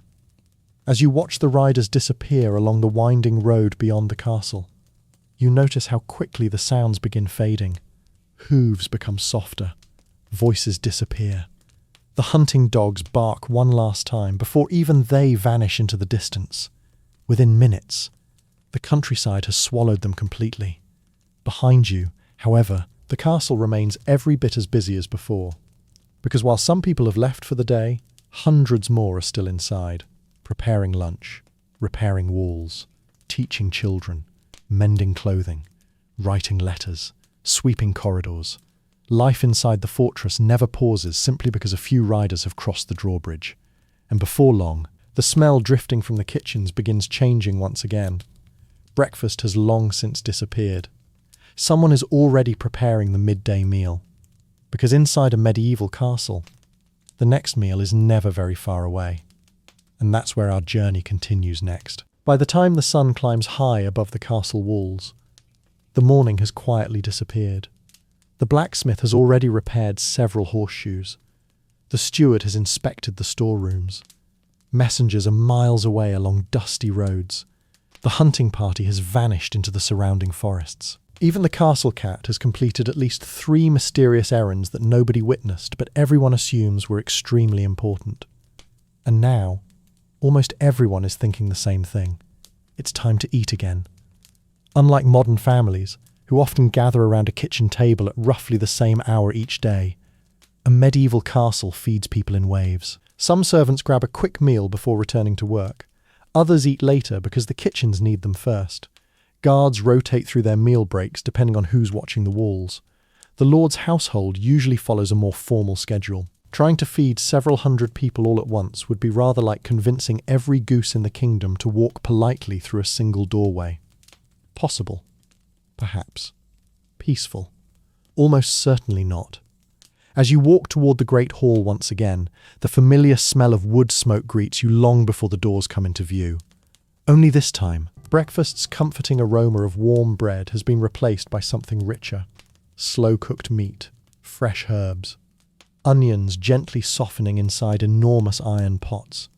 The scent drifts through the stone corridors, quietly persuading anyone nearby that perhaps they are hungrier than they first realized. The great hall itself has changed once again. Just a few hours ago it echoed with the quieter conversations of breakfast. Now it hums with steady activity. Servants move between the long tables carrying heavy wooden platters. Large pottery jugs filled with ale appear one after another.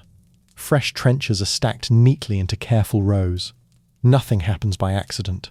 Every movement has been practiced countless times before. One kitchen boy struggles slightly beneath the weight of a large basket filled with round loaves.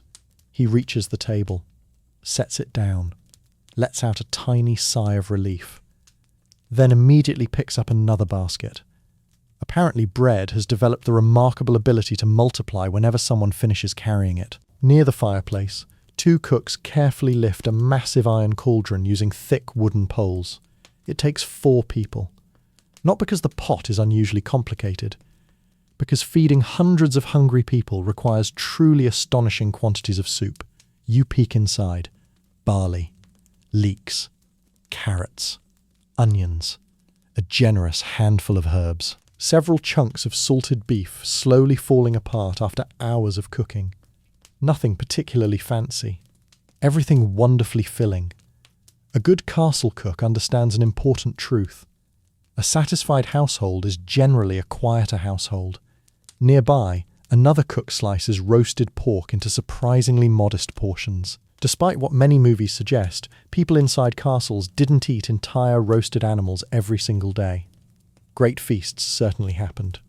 Weddings, religious celebrations, royal visits, victorious tournaments.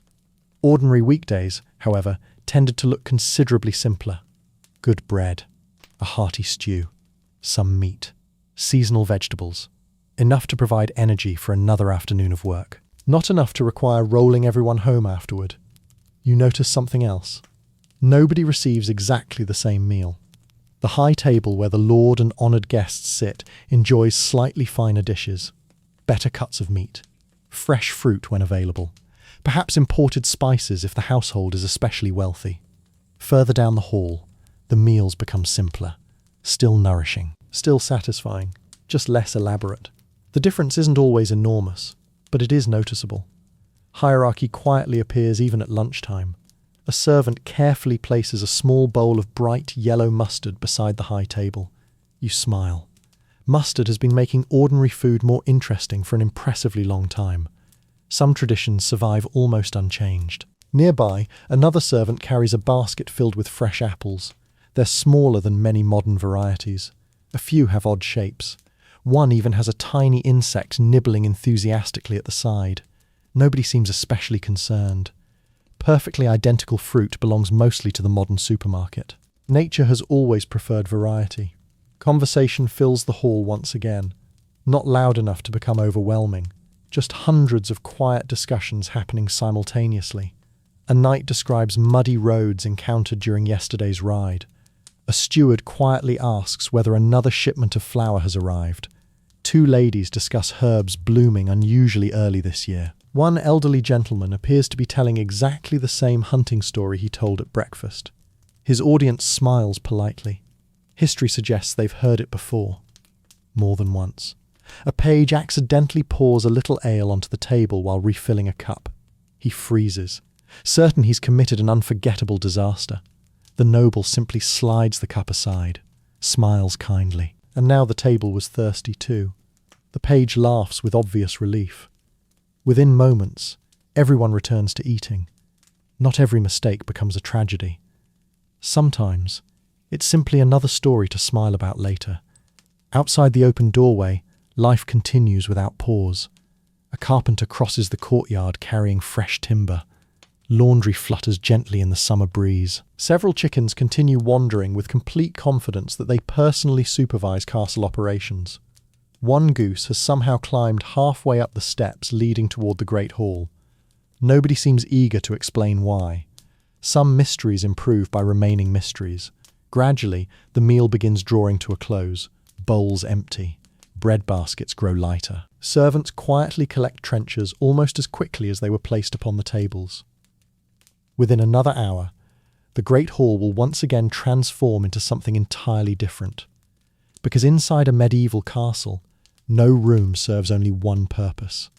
The same hall that welcomed breakfast, hosted lunch, and entertained great feast will soon become a place for meetings, visitors, music, business, and evening conversation.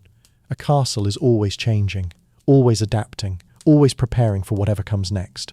And this afternoon, that next chapter begins far above your head. Because if you've ever wondered what the very top of a medieval castle was actually like, it's finally time to climb the winding stone stairs into the highest tower, and that's where our journey continues next. As the afternoon slowly fades, the sunlight stretching across the castle courtyard begins to change. The bright gold of midday softens into a warm amber glow. Long shadows reach farther across the stone. The busy sounds of hammers gradually become less frequent. Even the horses seem a little quieter. Without anyone making an announcement, the castle somehow understands that evening is approaching. Today, you probably noticed the setting sun almost by accident. Perhaps while checking the time on your phone. Perhaps through the window of a train. Or while driving home beneath electric streetlights. But inside a medieval castle, sunset changes almost everything. Because once daylight disappears, so does most of your light. You stand beside the narrow window of the tower and watch the countryside below. Fields glow softly beneath the lowering sun. Thin trails of smoke rise from distant cottages where evening meals are already being prepared. A flock of birds crosses the sky before disappearing toward the forest. The entire landscape seems to slow down. Not because people suddenly become lazy, because daylight is one of the most valuable resources medieval life possesses. Every remaining minute matters. Below you, workers begin finishing their final tasks. The blacksmith places one last glowing horseshoe into a bucket of water. A loud hiss rises into the cooling air. Steam curls upward before disappearing. He wipes sweat from his forehead. The forge fire will remain burning. But tomorrow's work can wait until morning. Nearby, carpenters gather their tools. Axes, saws, wooden mallets. Nothing is left lying carelessly in the courtyard. Good tools are expensive. Many represent months of wages. They deserve careful attention. Stable boys lead the horses back inside, one by one. The animals seem to know exactly where they're going. Some stretch their necks eagerly toward fresh hay. Others pause beside familiar grooms who greet them with gentle pats along the shoulder. Routine has become second nature, not just for people, for animals too. High above the courtyard, the castle swallows the last warm rays of sunlight. Inside the corridors, something interesting begins happening. The farther you walk from the windows, the darker everything becomes. There are no ceiling lights waiting to flick on, no hidden bulbs, no emergency lighting quietly guiding your steps, only daylight, and whatever flames people create themselves. A servant appears carrying a long wooden pole. At its end burns a small flame. One by one, he lights wall torches mounted along the corridor. Each bursts into life with a gentle crackle. The light is beautiful, warm, golden, alive, but also surprisingly limited. Every torch creates a bright circle only a few steps wide. Beyond it, darkness patiently waits. Another servant follows carrying several beeswax candles. She places one inside your chamber, another in the hallway, one beside the staircase. Not every room receives its own candle. Candles cost money. Wax takes time to produce. Every flame must justify itself. It's a curious thought. Tonight, if someone wishes to read a book for another hour, that decision carries a real financial cost. Light itself is valuable. You notice how everyone seems instinctively drawn toward the brightest places. Servants gather near kitchen fires while finishing small repairs. Several noblewomen continue sewing beside a large window where daylight still lingers. A clerk rushes to finish writing one final letter before the fading sunlight makes reading impossible. Natural light quietly determines everyone's schedule. The castle isn't forcing them to stop working. The sun is. One elderly scribe carefully rolls his parchment closed. He glances toward the darkening window, smiles faintly. Tomorrow will be another day. There's no point arguing with sunset. Outside, the countryside is changing too. Farmers hurry home before darkness settles across the fields. Shepherds guide flocks into fenced enclosures. Smoke rises from hundreds of cottage chimneys. Dinner is beginning across the entire valley. For a brief moment, every household, rich or poor, shares exactly the same clock. The setting sun. Back inside the castle chapel, evening prayers begin. Soft voices drift through the stone arches. Candles flicker gently before the altar. Coloured glass windows, so brilliant during the afternoon, now fade into deep shades of blue and purple. The chapel feels quieter, more intimate, as though night itself has stepped gently through the doorway. You wander toward the battlements. The air outside feels noticeably cooler now. A breeze carries the scent of damp earth from the fields below. Somewhere in the distance, an owl calls. One lonely note floating across the growing darkness. A guard already walks slowly along the wall. His torch leaves a tiny trail of light behind him. From below, it resembles a small golden star moving steadily across the stone. The first stars begin appearing overhead. One, then another, then dozens. Without city lights washing out the sky, the heavens become astonishingly bright. The Milky Way stretches from one horizon to the other like a pale river of light. You pause. Modern people rarely experience skies this dark, or this full of stars. For medieval families, this wasn't extraordinary. It was simply evening. Children grew up knowing these constellations. Travellers navigated by them. Monks recorded eclipses beneath them. Generations quietly lived their lives beneath skies that most of us have almost forgotten. You take one last look across the valley. Tiny fires flicker from distant villages. The castle behind you glows with scattered torchlight. Beyond those few warm circles, darkness covers everything else. Real darkness. The kind that reminds you just how small a single candle truly is. And as the final light slips below the horizon, the castle prepares once again for another long night. Because after sunset, life doesn't end inside a medieval fortress. It simply changes its rhythm. And that's where our journey continues next. The last glow of sunlight disappears behind the distant hills. One by one, the stars take their places above the castle. Inside the walls, the evening air grows cooler. Torches flicker gently along the corridors, their warm light dancing across rough stone.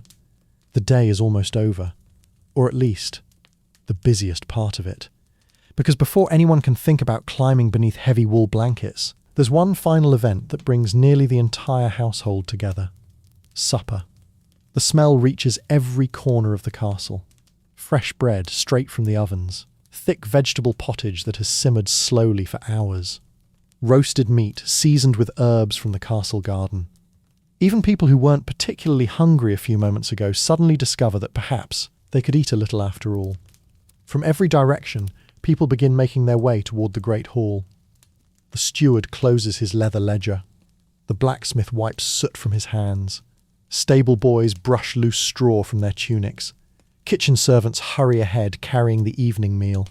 Guards change shifts so that some may eat while others continue watching the walls. Even the castle cat appears exactly on time, whether by remarkable instinct or years of successful practice.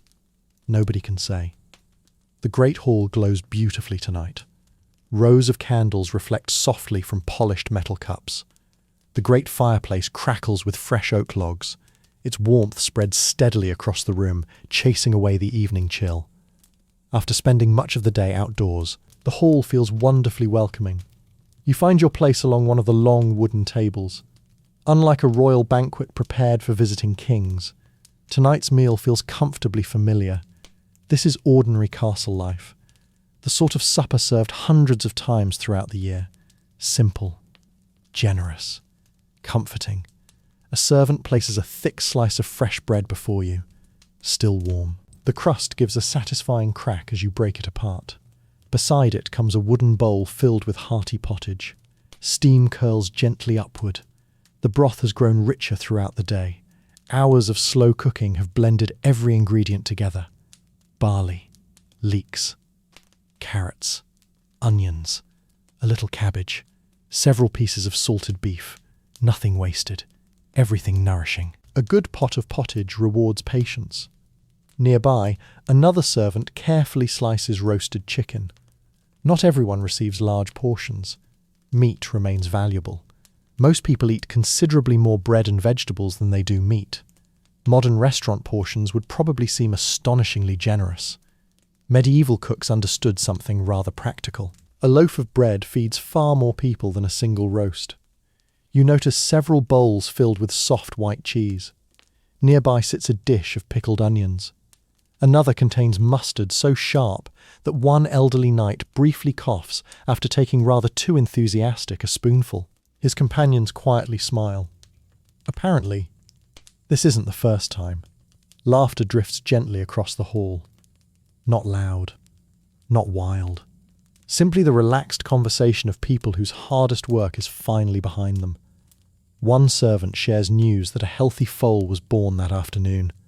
A carpenter proudly describes finishing repairs to the mill bridge. Two guards debate whether tomorrow's weather will bring rain.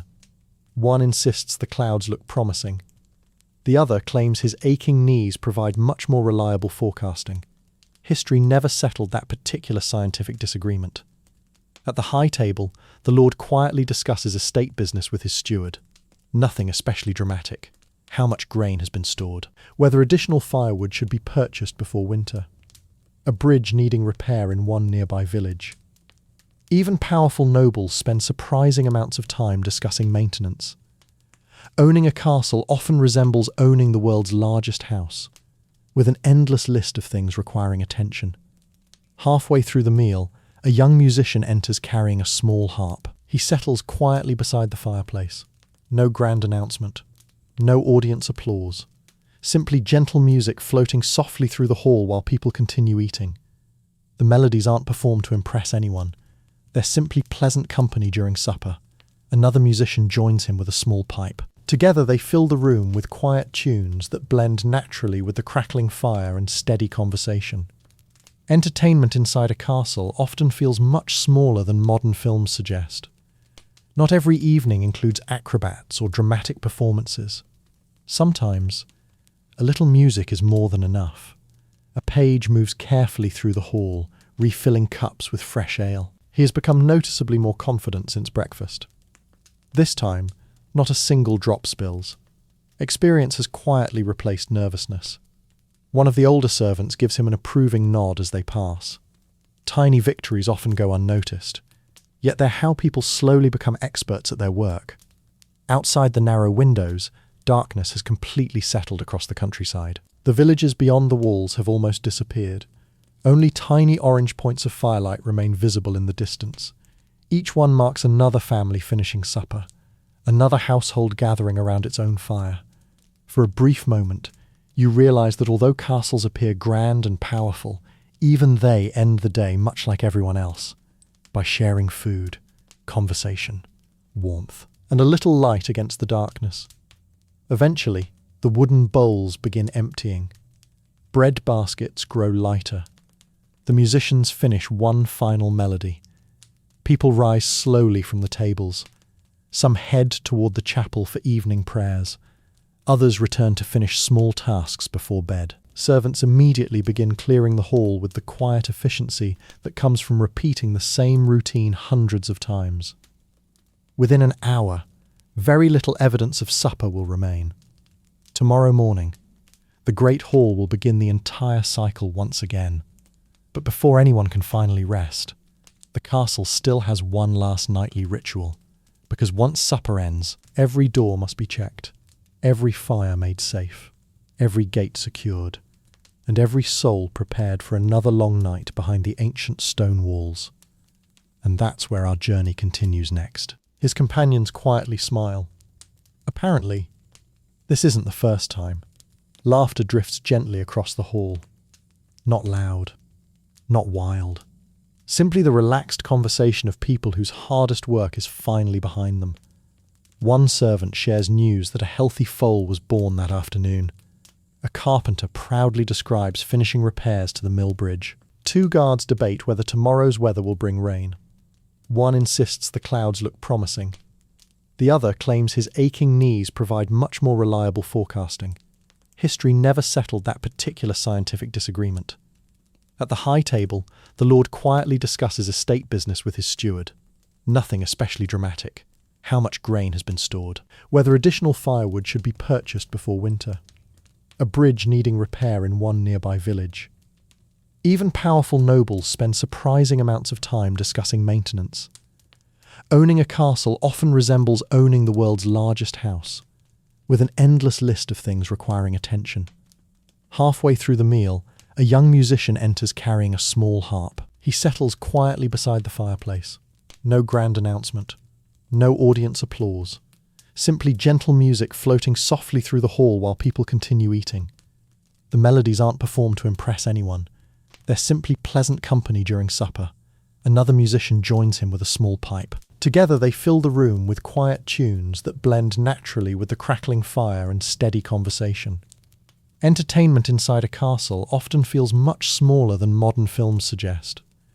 Not every evening includes acrobats or dramatic performances. Sometimes, a little music is more than enough. A page moves carefully through the hall, refilling cups with fresh ale. He has become noticeably more confident since breakfast. This time, not a single drop spills. Experience has quietly replaced nervousness. One of the older servants gives him an approving nod as they pass. Tiny victories often go unnoticed, yet they're how people slowly become experts at their work. Outside the narrow windows, darkness has completely settled across the countryside. The villages beyond the walls have almost disappeared. Only tiny orange points of firelight remain visible in the distance. Each one marks another family finishing supper, another household gathering around its own fire. For a brief moment, you realize that although castles appear grand and powerful, even they end the day much like everyone else, by sharing food, conversation, warmth, and a little light against the darkness. Eventually, the wooden bowls begin emptying. Bread baskets grow lighter. The musicians finish one final melody. People rise slowly from the tables. Some head toward the chapel for evening prayers. Others return to finish small tasks before bed. Servants immediately begin clearing the hall with the quiet efficiency that comes from repeating the same routine hundreds of times. Within an hour, very little evidence of supper will remain. Tomorrow morning, The great hall will begin the entire cycle once again. But before anyone can finally rest, the castle still has one last nightly ritual, because once supper ends, every door must be checked, every fire made safe, every gate secured, and every soul prepared for another long night behind the ancient stone walls. And that's where our journey continues next. The final notes of the harp drift gently into silence, one by one. People rise from the long tables. Wooden benches scrape softly across the stone floor. A few guests linger to finish quiet conversations. Others stretch tired shoulders after another long day. The great hall, so full of laughter only moments ago, begins its nightly transformation. Supper may be over. The work isn't. If you've ever locked your front door before going to bed, congratulations. You already understand the basic idea. Now imagine doing the same thing for an entire fortress. The first servants begin clearing the tables almost before the last diners have left. Wooden trenchers are stacked into neat piles. Pottery bowls disappear into large baskets. The crumbs scattered across the tables are carefully brushed into cloths. Nothing edible goes to waste if it can possibly be used. Some leftovers will become tomorrow's breakfast. Others will feed servants. A few scraps make their way toward the kennel dogs. Even the castle cat watches with obvious professional interest. It has developed a remarkable ability to appear exactly where food is being collected. Pure coincidence? Surely. Near the great fireplace, 2 kitchen workers use long iron tools to spread apart the glowing logs. They aren't trying to extinguish the fire completely. That would make tomorrow morning much harder. Instead, they carefully reduce it to a safe bed of glowing embers. Enough warmth remains hidden beneath the ash to help light tomorrow's fire. It's a quiet tradition repeated every evening. Today's fire helping tomorrow begin. Across the kitchens, another team starts washing what feels like an endless mountain of dishes. Wooden bowls, clay cups, iron cooking pots blackened from hours over open flames. One maid scrubs patiently using coarse sand. Another rinses everything with warm water carried from a nearby kettle. The work is slow, steady, necessary. Nobody applauds when every bowl is finally clean. Yet without this work, tomorrow's breakfast simply couldn't happen. Outside in the courtyard, the light has faded even further. Torches now provide the only reliable illumination. Their flames flicker in the cool evening breeze, throwing long shadows across the worn cobblestones. The stable doors stand open as the last horses settle into their stalls. One groom checks each animal one final time. Fresh hay? Enough water? No loose straps left hanging where curious horses might chew them? Only after every answer satisfies him does he quietly latch the stable door. The horses snort softly. A few stamp their hooves. Most have already begun dozing. Apparently, even medieval horses appreciated an early bedtime. Farther across the courtyard, the chickens have long since found their roosts. The geese, after supervising everyone's activities throughout the day, have finally decided their responsibilities are complete. The castle dogs, however, remain enthusiastically convinced that nighttime belongs entirely to them. One distant bark echoes against the walls, another answers. Then silence returns. At the main gate, 2 guards begin the evening inspection. The enormous oak doors remain open for only a few moments longer. A merchant's wagon creaks slowly across the drawbridge, its driver raising a hand in thanks as he leaves. Behind him comes a shepherd leading several stubborn sheep that seem surprisingly reluctant to end their visit. One sheep pauses halfway across the bridge, looks back toward the castle, apparently considering whether supper might still be available. After a gentle nudge, it continues. The guards exchange amused smiles. Some visitors require slightly more encouragement than others. With the road finally empty, the gatekeeper gives a quiet nod. Several men place their shoulders against the great wooden doors. Slowly, almost reluctantly, the gates begin swinging shut. The iron hinges groan with a deep familiar sound that echoes through the entrance passage. The noise is unmistakable. For everyone inside the castle, it signals something important. Home for the night. Once the heavy doors meet in the middle, thick wooden beams slide into place behind them.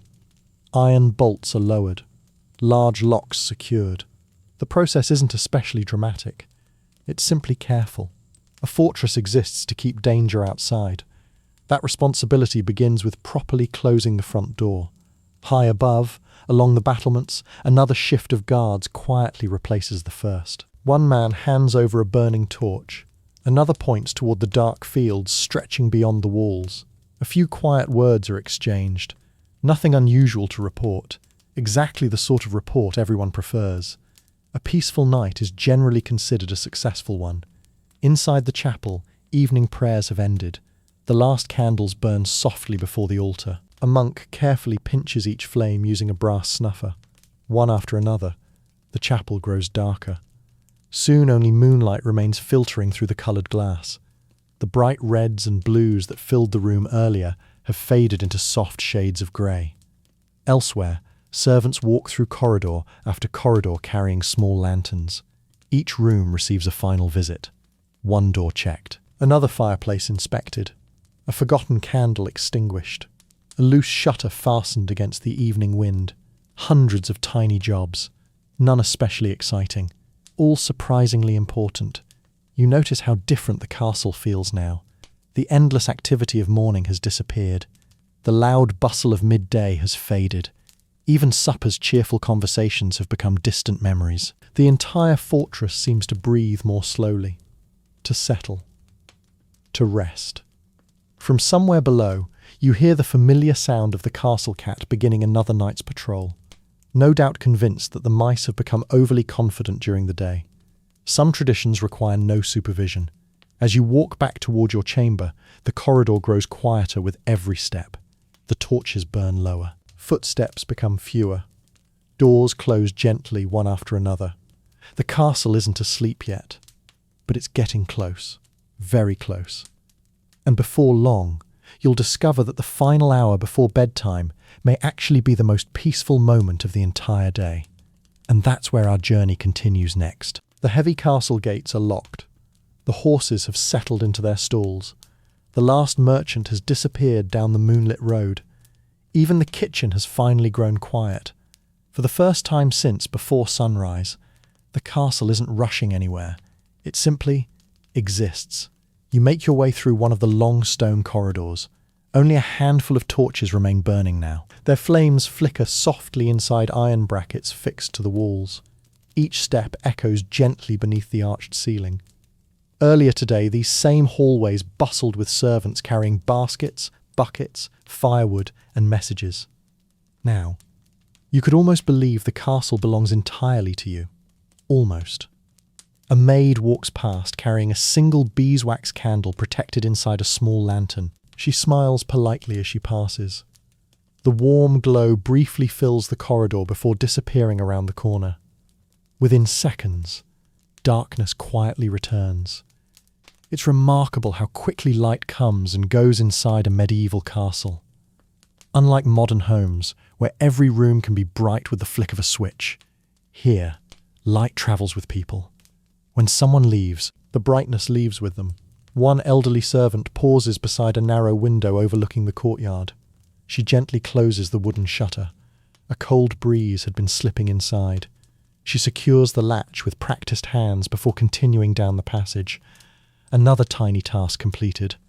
Another draft kept outside. The castle is full of jobs so ordinary that history rarely bothers recording them. Yet someone performed them every single evening. You wander toward the great hall once again. Only hours ago, it echoed with conversation, music, and the smell of supper. Now, the room feels almost unrecognizable. The long tables have been cleared. The benches pushed neatly beneath them. Only a few candles remain burning near the enormous fireplace. Their soft light barely reaches the far end of the hall. The great hearth still glows warmly. Not with roaring flames anymore, but with steady orange embers. A kitchen servant kneels beside the fire. Using a long iron poker, she gently pulls several glowing logs closer together. Then she carefully covers part of them with ash. It looks rather strange, almost as though she's trying to bury the fire. In fact, she's preserving it. Hidden beneath the ash, the embers will stay warm for hours. Tomorrow morning, another servant will uncover them and breathe new life into the fire. No matches, no gas stove, simply yesterday helping tomorrow. It's one of those wonderfully practical medieval habits that quietly saved hours of work every single day. Near the doorway, 2 pages finish polishing several silver cups before placing them carefully inside a wooden cabinet.c. Each cup reflects the dancing candlelight like tiny pools of gold. Silver requires regular attention. Leave it untouched for too long, and it quickly loses its shine. Castles demanded constant care. Not because people enjoyed endless chores, because everything lasted longer when properly maintained. Outside, the courtyard has almost emptied. A lone guard crosses slowly toward the gatehouse carrying a spear over one shoulder. His boots produce soft, rhythmic footsteps against the cobblestones. From somewhere above comes the gentle flutter of pigeons settling beneath the roof. They've spent the day circling towers and searching nearby fields. Now, like everyone else, they're finding a comfortable place to spend the night. The air smells different now. During the afternoon, it carried smoke from blacksmiths and kitchens. Now you notice cooler scents, damp stone, fresh hay drifting from the stables, wood smoke rising lazily into the star-filled sky. The entire castle feels calmer, slower, almost thoughtful. You pass the small chapel. Its heavy wooden door stands slightly open. Inside, only 2 candles remain burning before the altar. A monk sits quietly on one of the benches. Not reading, not speaking, simply sitting in silence. Moments like this were surprisingly common in medieval life. The modern world often fills every spare moment with noise, music, news, conversations, notifications. Inside a castle, quiet evenings allowed people to simply think, or pray, or do absolutely nothing at all. You continue climbing a narrow spiral staircase leading toward one of the smaller towers. The stone steps feel familiar now. Earlier they seemed uneven, a little awkward. Now your feet almost know where each worn edge waits. It's curious how quickly unfamiliar places begin feeling ordinary. At the top, you step onto the battlements once more. The night air greets you immediately. Cool, fresh, wonderfully still. Far below, the countryside has disappeared beneath darkness. Only scattered fires from distant cottages sparkle faintly across the landscape. Each tiny point of light marks another family ending another ordinary day. Above you, the stars seem brighter than ever. Without electric lights competing below, the sky becomes astonishingly detailed. Thousands upon thousands of stars stretch from horizon to horizon. You notice a pale ribbon crossing the heavens. The Milky Way. For the people living here, this wasn't a rare sight. It appeared almost every clear night. Children grew up recognizing its shape. Travelers trusted it. Poets admired it. Nobody imagined that future generations would someday struggle to see it through city lights. A guard pauses beside you. He follows your gaze upward, smiles quietly, then returns to his slow walk along the wall. Perhaps he has admired this same sky hundreds of times. Perhaps tonight feels no different from any other. Routine has a curious way of hiding extraordinary things. Eventually, the evening chill reminds you that stone towers become remarkably cold after sunset. You make your way back toward your chamber. Behind thick oak doors throughout the castle, families are preparing for bed. Children are already asleep. Servants are finishing their final chores. The last candles are being trimmed. Blankets are being pulled over tired shoulders. Another ordinary day inside the castle is almost complete. And in just a few moments, you'll discover one final surprise waiting inside your chamber. Because no matter how carefully you've prepared your bed, sharing a medieval castle with hundreds of other people means privacy was always a rather flexible idea. And that's where our journey continues next. As you return to your chamber, the corridor is almost completely silent. Only the soft crackle of a distant torch follows you through the darkness. You reach your heavy oak door, lift the iron latch, and step inside. The room is exactly as you left it. The fire has settled into a bed of glowing embers. One beeswax candle flickers gently beside the bed. The thick wool blankets wait patiently where they were folded earlier. For a brief moment, It feels wonderfully private, almost peaceful. Then you remember something rather important. Very few people living inside a medieval castle actually enjoyed much privacy. Today, most of us close a bedroom door without thinking. It's our own room, our own space, our own quiet little corner of the world. Inside a medieval castle, that was often a remarkable luxury. If you're the lord or lady of the castle, you may indeed have your own chamber, perhaps even a private sitting room. But everyone else? Life is considerably more crowded. Servants often sleep together in shared rooms. Several maids might occupy one chamber. Pages often sleep beside one another on simple pallets spread across the floor. Stable boys rest close to the horses they care for. Guards rotate through shared sleeping quarters depending on their watch. Privacy becomes something measured in moments, rather than rooms. Even noble families aren't always alone. Personal attendants frequently sleep nearby. A trusted servant may remain just outside the chamber door throughout the night. Not because anyone finds it unusual, because assistance may be needed at any hour. Someone might require fresh water, a physician, another blanket, or news from the gatehouse. Service rarely follows office hours.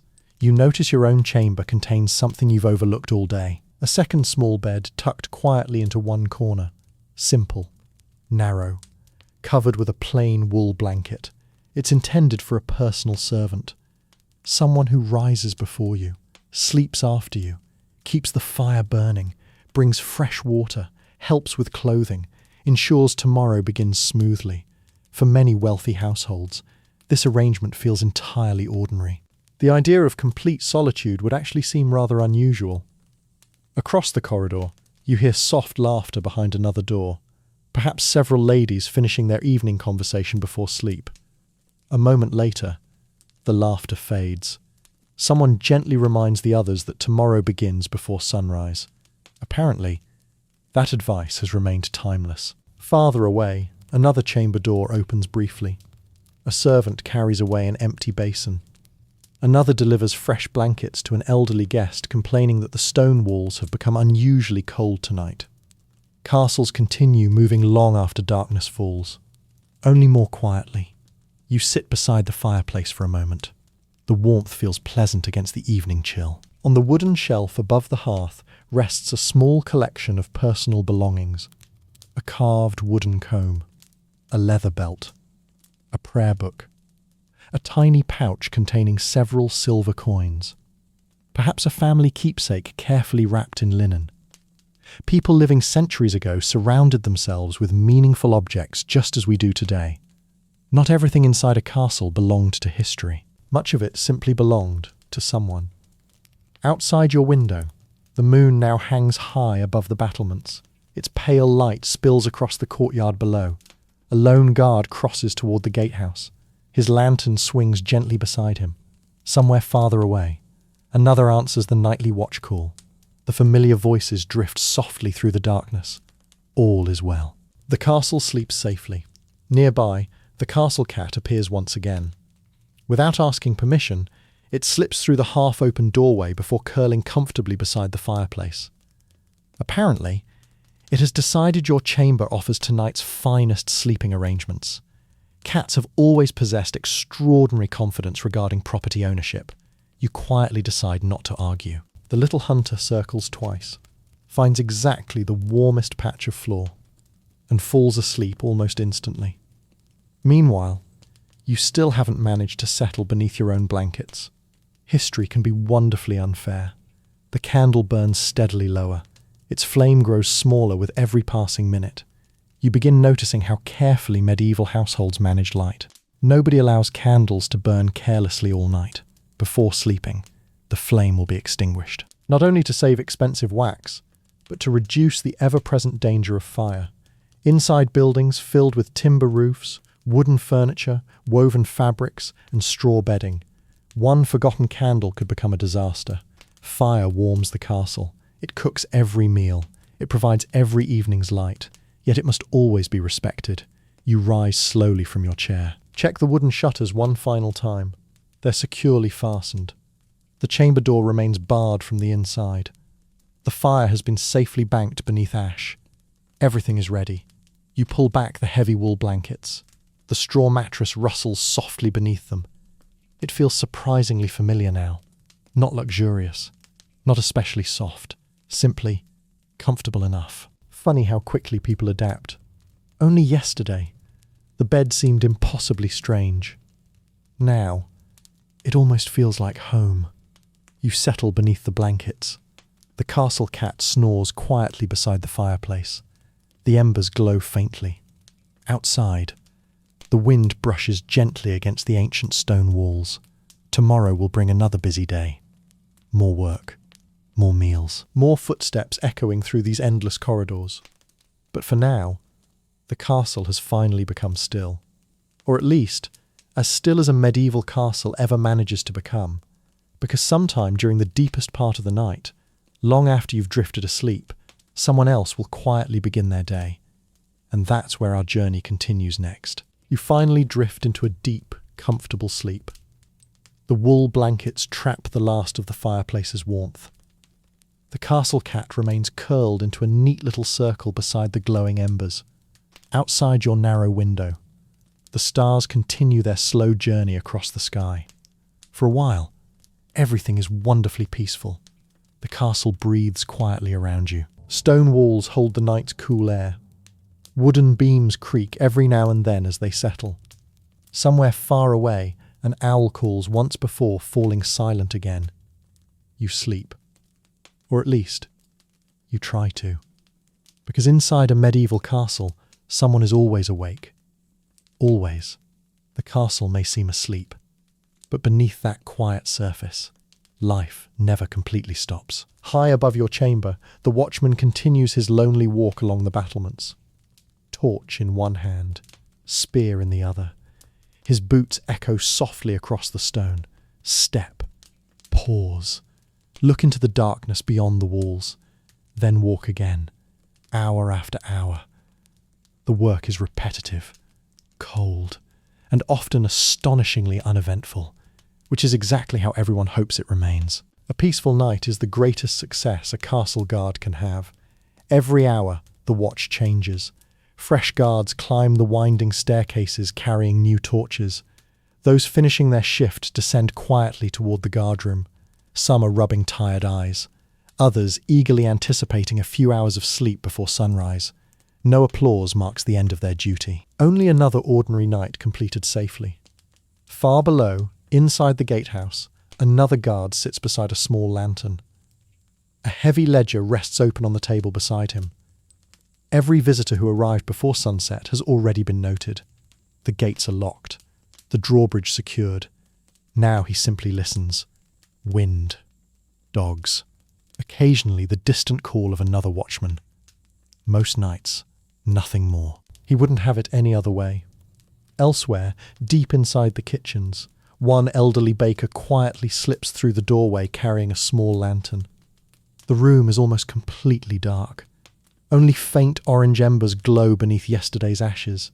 He kneels beside the great hearth. Using an iron poker, he gently uncovers the hidden coals preserved from the evening before. Tiny sparks immediately brighten. Still alive, still warm, he smiles. Tomorrow's fire has survived the night. With practiced hands, he adds handfuls of dry kindling. Then thin sticks. He blows carefully. Once. Twice. A tiny flame appears. By the time most of the castle wakes, the ovens will already be warm. Fresh bread takes time. Long before anyone smells it drifting through the corridors, someone has already been awake for hours making it. In another corner of the castle, a maid quietly climbs the staircase, carrying 2 heavy buckets of fresh water balanced across a wooden yoke. The corridors remain almost silent. She knows exactly which steps creak, exactly which doors should close gently, exactly how to move without waking sleeping guests. It's a skill learned over years, not written in any manual, simply practiced every morning before dawn. She begins filling the wooden basins waiting inside several noble chambers. By sunrise, fresh water will already be waiting. Many people will never wonder how it arrived. Invisible work often goes unnoticed, yet it quietly shapes every comfortable morning. Outside in the stable yard, the horses begin stirring long before daylight reaches the horizon. One stretches its neck over the stall door. Another paws gently at the straw beneath its hooves. A groom enters carrying an armful of fresh hay. He greets each horse by name, runs a hand gently along a familiar neck, checks every water bucket. The animals respond with quiet snorts and soft breathing, trust built through countless ordinary mornings. Nearby, one old hunting dog lifts its head, yawns dramatically, looks around to confirm absolutely nothing exciting is happening, then immediately falls asleep again. An excellent strategy, really. Back inside your chamber, you remain completely unaware of any of this. The wool blankets have done their job well. The fire still gives off the faintest trace of warmth. Your breathing remains slow and steady. The castle cat briefly opens one eye, glances toward the doorway, apparently satisfied that no mice are currently organizing another midnight expedition. It closes its eye again. Professional confidence is a beautiful thing. Outside, the eastern horizon begins changing almost too slowly to notice. Black becomes deep blue. Blue softens into grey. One bright star disappears, then another. The night quietly begins surrendering to morning. No dramatic announcement, just light returning one gentle shade at a time. The guards along the walls notice first. They've been watching the darkness for hours. One smiles quietly. His shift is nearly over. The baker notices next. The faint grey light begins creeping through the high kitchen windows. Soon, the ovens will be hot enough for the first loaves. The stable boys notice as they unlatch the stable doors. Birdsong slowly replaces the silence of the night. The castle itself seems to stretch awake. One room at a time. One servant at a time. One crackling fire at a time. And as the first rays of sunlight finally touch the highest tower, you begin waking beneath your warm blankets, completely unaware that dozens of people have already been working for hours, simply to make another ordinary day inside a medieval castle possible. Because in the Middle Ages, morning didn't begin when you opened your eyes. It began long before anyone else had even stopped dreaming. And that's where our journey continues next. The first rays of sunlight creep quietly across your chamber floor. The fire has been brought back to life. Fresh water waits in the wooden basin beside the window. The smell of warm bread is already beginning to drift faintly through the corridors. Another day inside the castle has begun. You splash the cool water across your face. Once again, it succeeds in waking you far more efficiently than you would have preferred. As you dry your hands on a clean linen towel, a curious thought occurs. Where exactly did this water come from? You certainly didn't hear pipes humming through the walls overnight. There are no faucets, no shower, no hot water heater quietly hidden in a cupboard. Yet somehow, every morning, the castle needs thousands of gallons of fresh water. For drinking, cooking, cleaning, laundry, the horses, the gardens, the brewery, the blacksmith, and every single person living behind these walls. Supplying all that water is one of the largest jobs in the entire castle. You step into the courtyard. Already, several servants are crossing the cobblestones carrying wooden buckets suspended from long wooden yokes balanced across their shoulders. Each step is careful. Not because the buckets are fragile, because they're incredibly heavy. A single bucket of water weighs more than 20 pounds. Now imagine carrying two, up a winding stone staircase, several times before breakfast. Suddenly, modern plumbing begins to feel like one of history's greatest achievements. Near the centre of the courtyard stands the castle well. It isn't especially decorative. Just a sturdy circle of carefully fitted stone with a heavy wooden roof protecting the water below. Beside it hangs a thick rope wrapped around a sturdy wooden windlass. One servant grips the handle, slowly turning it. The rope disappears into the darkness below. Far beneath your feet, the bucket reaches the cool underground water. Moments later, the servant begins winding it back up. Not quickly, steadily. Water is surprisingly heavy. By the time the bucket reaches the surface, several droplets sparkle in the morning sunlight before splashing back into the well. The water looks wonderfully clear and wonderfully cold. One maid carefully pours it into larger barrels standing nearby. Another immediately begins carrying fresh buckets toward the kitchens. The work never really stops. As soon as one bucket arrives, another leaves. Castles built on hills often relied upon exceptionally deep wells. Some reached hundreds of feet into the earth. Digging them could take years, sometimes decades. Stonecutters chipped patiently through solid rock with little more than iron tools, determination, and remarkable optimism. A reliable water supply wasn't simply convenient. It could mean survival during a siege. If enemy armies surrounded the castle, nobody wanted to leave the safety of the walls simply to fetch a drink. The well had to provide enough water for everyone inside. People, horses, dogs, even the chickens wandering confidently around the courtyard. One elderly steward pauses beside the well while checking a parchment list. He nods with quiet satisfaction. The water level appears healthy. After a rainy spring, everyone breathes a little easier. A dry summer, however, could make every bucket far more valuable. Rainwater plays its part too. You notice wooden gutters running beneath the castle roofs. Whenever storms pass overhead, rain pours through carved channels into large storage barrels. The water isn't always suitable for drinking, but it's perfectly useful for washing floors, cleaning tools, or watering the herb garden. Nothing useful is allowed to go to waste. Nearby, 2 laundry maids fill enormous wooden tubs with fresh water before beginning another mountain of washing. One lowers a stack of linen shirts into the tub. Another stirs the water using a long wooden paddle. Soon the courtyard fills with the familiar rhythm of scrubbing, rinsing, and wringing out heavy fabric. Laundry, it seems, requires almost as much water as the kitchen. Across the yard, the castle cook appears carrying 2 empty buckets. She doesn't complain. She simply joins the short line waiting beside the well. The kitchens alone consume astonishing amounts of water every single day. Vegetables must be washed, broth simmered, pots cleaned, hands rinsed. The castle cannot prepare breakfast without someone first carrying countless buckets from the well. It's another one of those invisible jobs that quietly supports everything else. You glance toward the stables. Several horses lower their heads eagerly into large wooden troughs. One stable boy patiently refills each one. The horses drink deeply after yesterday's work. Even a single riding horse consumes an impressive amount of water every day. Multiply that by dozens of animals, and the castle's well suddenly becomes one of its busiest places. A young page approaches carrying an empty pitcher. He lowers the bucket too quickly. The rope slips slightly through his hands. Splash. A little water lands directly across his boots. He sighs. Looks around to see whether anyone noticed. The stable boy nearby grins. "At least your feet are clean." The page laughs. Apparently, embarrassing moments have always been part of learning. As the morning grows brighter, the activity around the well becomes even busier. Buckets rise. Buckets fall. Voices drift through the courtyard. The rope creaks steadily against the wooden wheel.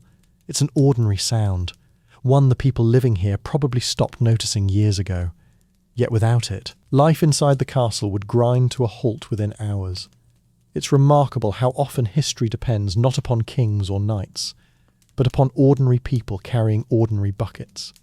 And as you finish watching the endless procession of water being hauled across the courtyard, another smell catches your attention. Fresh bread you've noticed before. This time, it's joined by something much sweeter. Honey. Because somewhere inside the kitchens, the castle baker has just opened the ovens, and the morning's first loaves are finally ready. And that's where our journey continues next. The smell reaches you long before you see the ovens. Warm bread, freshly baked, with just a hint of honey lingering in the air.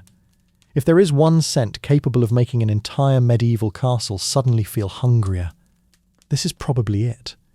You follow the aroma through the winding stone corridors until you reach the kitchens once again. By now, they are fully awake. Several enormous ovens glow with steady heat. The flames themselves have mostly burned away, leaving the thick stone interiors radiating warmth in every direction. One baker opens the heavy wooden oven door using a long iron hook. A wave of hot air rushes into the room. Even standing several steps away, you can feel it against your face. Inside, dozens of round loaves rest upon the stone floor. Their crusts have turned a beautiful golden brown. One by one, the baker slides each loaf onto a long wooden peel before carefully lifting it free. The loaves land softly inside large wicker baskets lined with clean linen cloths. For a moment, the entire kitchen smells like nothing but fresh bread. It's difficult not to smile. Bread wasn't simply another item on the menu. For most people living in medieval Europe, bread was the meal. Everything else often played a supporting role. A little cheese, some pottage, perhaps a slice of meat. But bread appeared almost every single day, sometimes at breakfast, always at dinner, frequently at supper. If bread disappeared, the entire household immediately noticed. One elderly baker gently taps the bottom of a loaf with his knuckles. A hollow sound answers. He nods with quiet satisfaction. Perfect. No thermometer, no kitchen timer, no electronic display counting down the minutes. Just years of experience. The colour, the smell, the sound. Everything tells him the bread is ready. Watching him work feels almost effortless. Yet becoming a skilled baker could take decades. Nearby, another apprentice kneads fresh dough inside a large wooden trough. Push, fold, turn, push again. The rhythm never changes. Flour clings to his hands, to his sleeves, even across the end of his nose. He either hasn't noticed or no longer cares. Probably both. The dough itself is surprisingly simple. Flour, water, salt, a little sourdough starter saved from yesterday's baking. Nothing more. Yet those ordinary ingredients feed hundreds of people. Sometimes the simplest foods survive the longest. You notice several different kinds of bread resting upon nearby shelves. The finest loaves are pale in colour, made from carefully sifted wheat flour, soft inside, smooth. These usually appear at the high table where the lord and honoured guests eat.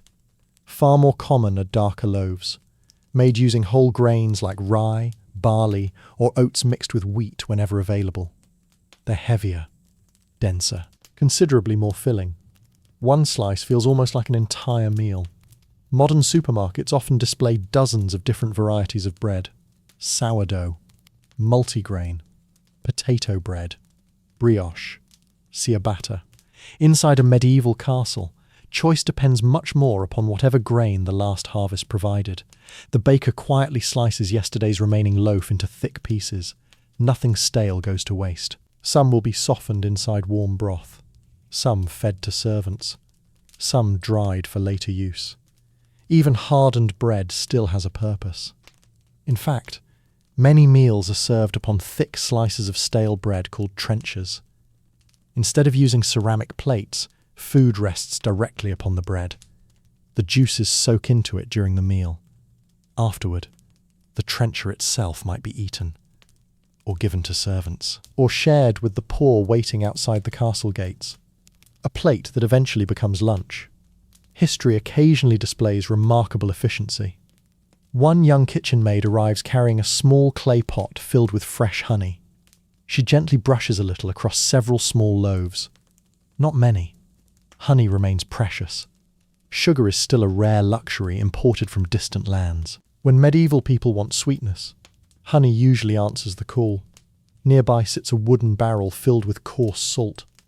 Another ingredient far more valuable than many people realize.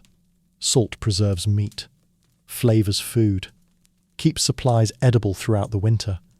Entire fortunes have quietly depended upon reliable salt supplies. One cook carefully measures only what she needs. Nothing extra. Nothing wasted. A pair of children belonging to one of the castle servants quietly peek through the kitchen doorway. Their eyes immediately settle upon the cooling bread. One baker notices. Pretends not to. Then, after glancing around to be sure nobody objects, he breaks off 2 small warm pieces. The children's faces brighten instantly. They whisper grateful thanks before disappearing down the corridor. The baker smiles to himself. Even inside busy castles, small acts of kindness quietly happen every day. Outside, another cart loaded with sacks of grain rolls through the castle gate. Each sack represents months of work. Fields ploughed, seeds planted, rain hoped for, harvest gathered, grain milled, flour carried. Every loaf begins far beyond the castle walls. The fortress may bake the bread, but the countryside creates it. As another basket of fresh loaves leaves the kitchen for the great hall, you suddenly realise something.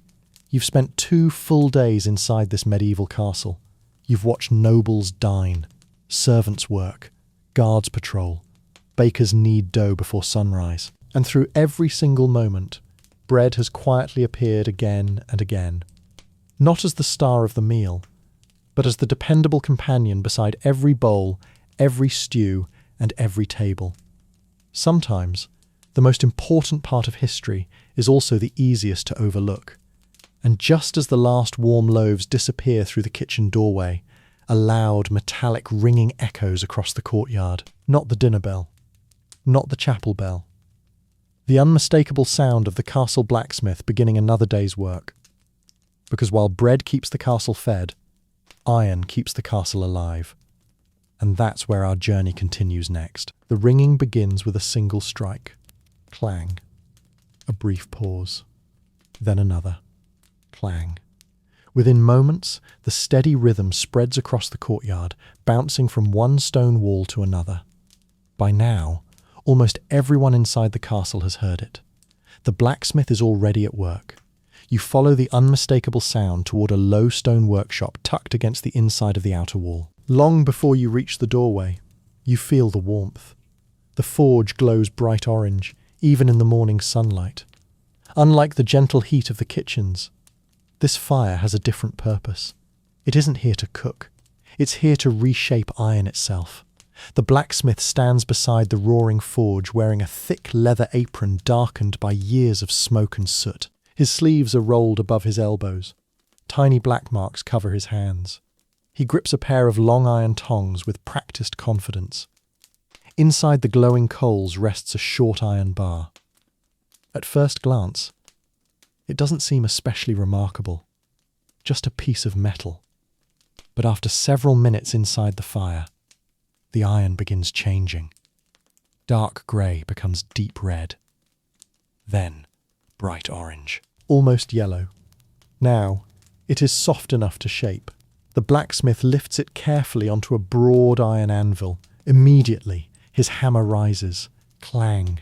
Bright sparks leap into the air. Clang. The metal slowly flattens beneath each powerful strike. Clang. Every blow lands in almost exactly the same place. Not hurried, not wasteful, simply precise. Watching him work feels strangely calming. The rhythm never rushes. Hammer.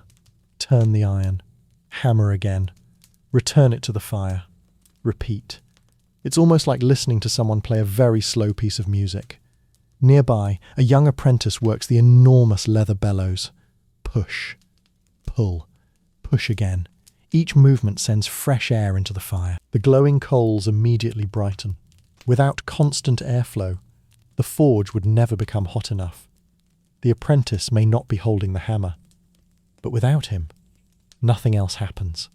History often remembers masters. It quietly depends upon apprentices. You notice several finished horseshoes hanging neatly along the workshop wall. Each one looks almost identical. That's exactly the point. A poorly shaped horseshoe could lame an expensive horse. Accuracy matters. Nearby rests a basket filled with iron nails. Hundreds of them, each forged by hand, each nearly identical. Imagine making every single nail in your home individually. Suddenly, buying a small box at the hardware store feels rather miraculous. A stable boy soon arrives leading a large brown horse. One shoe has come loose during yesterday's journey.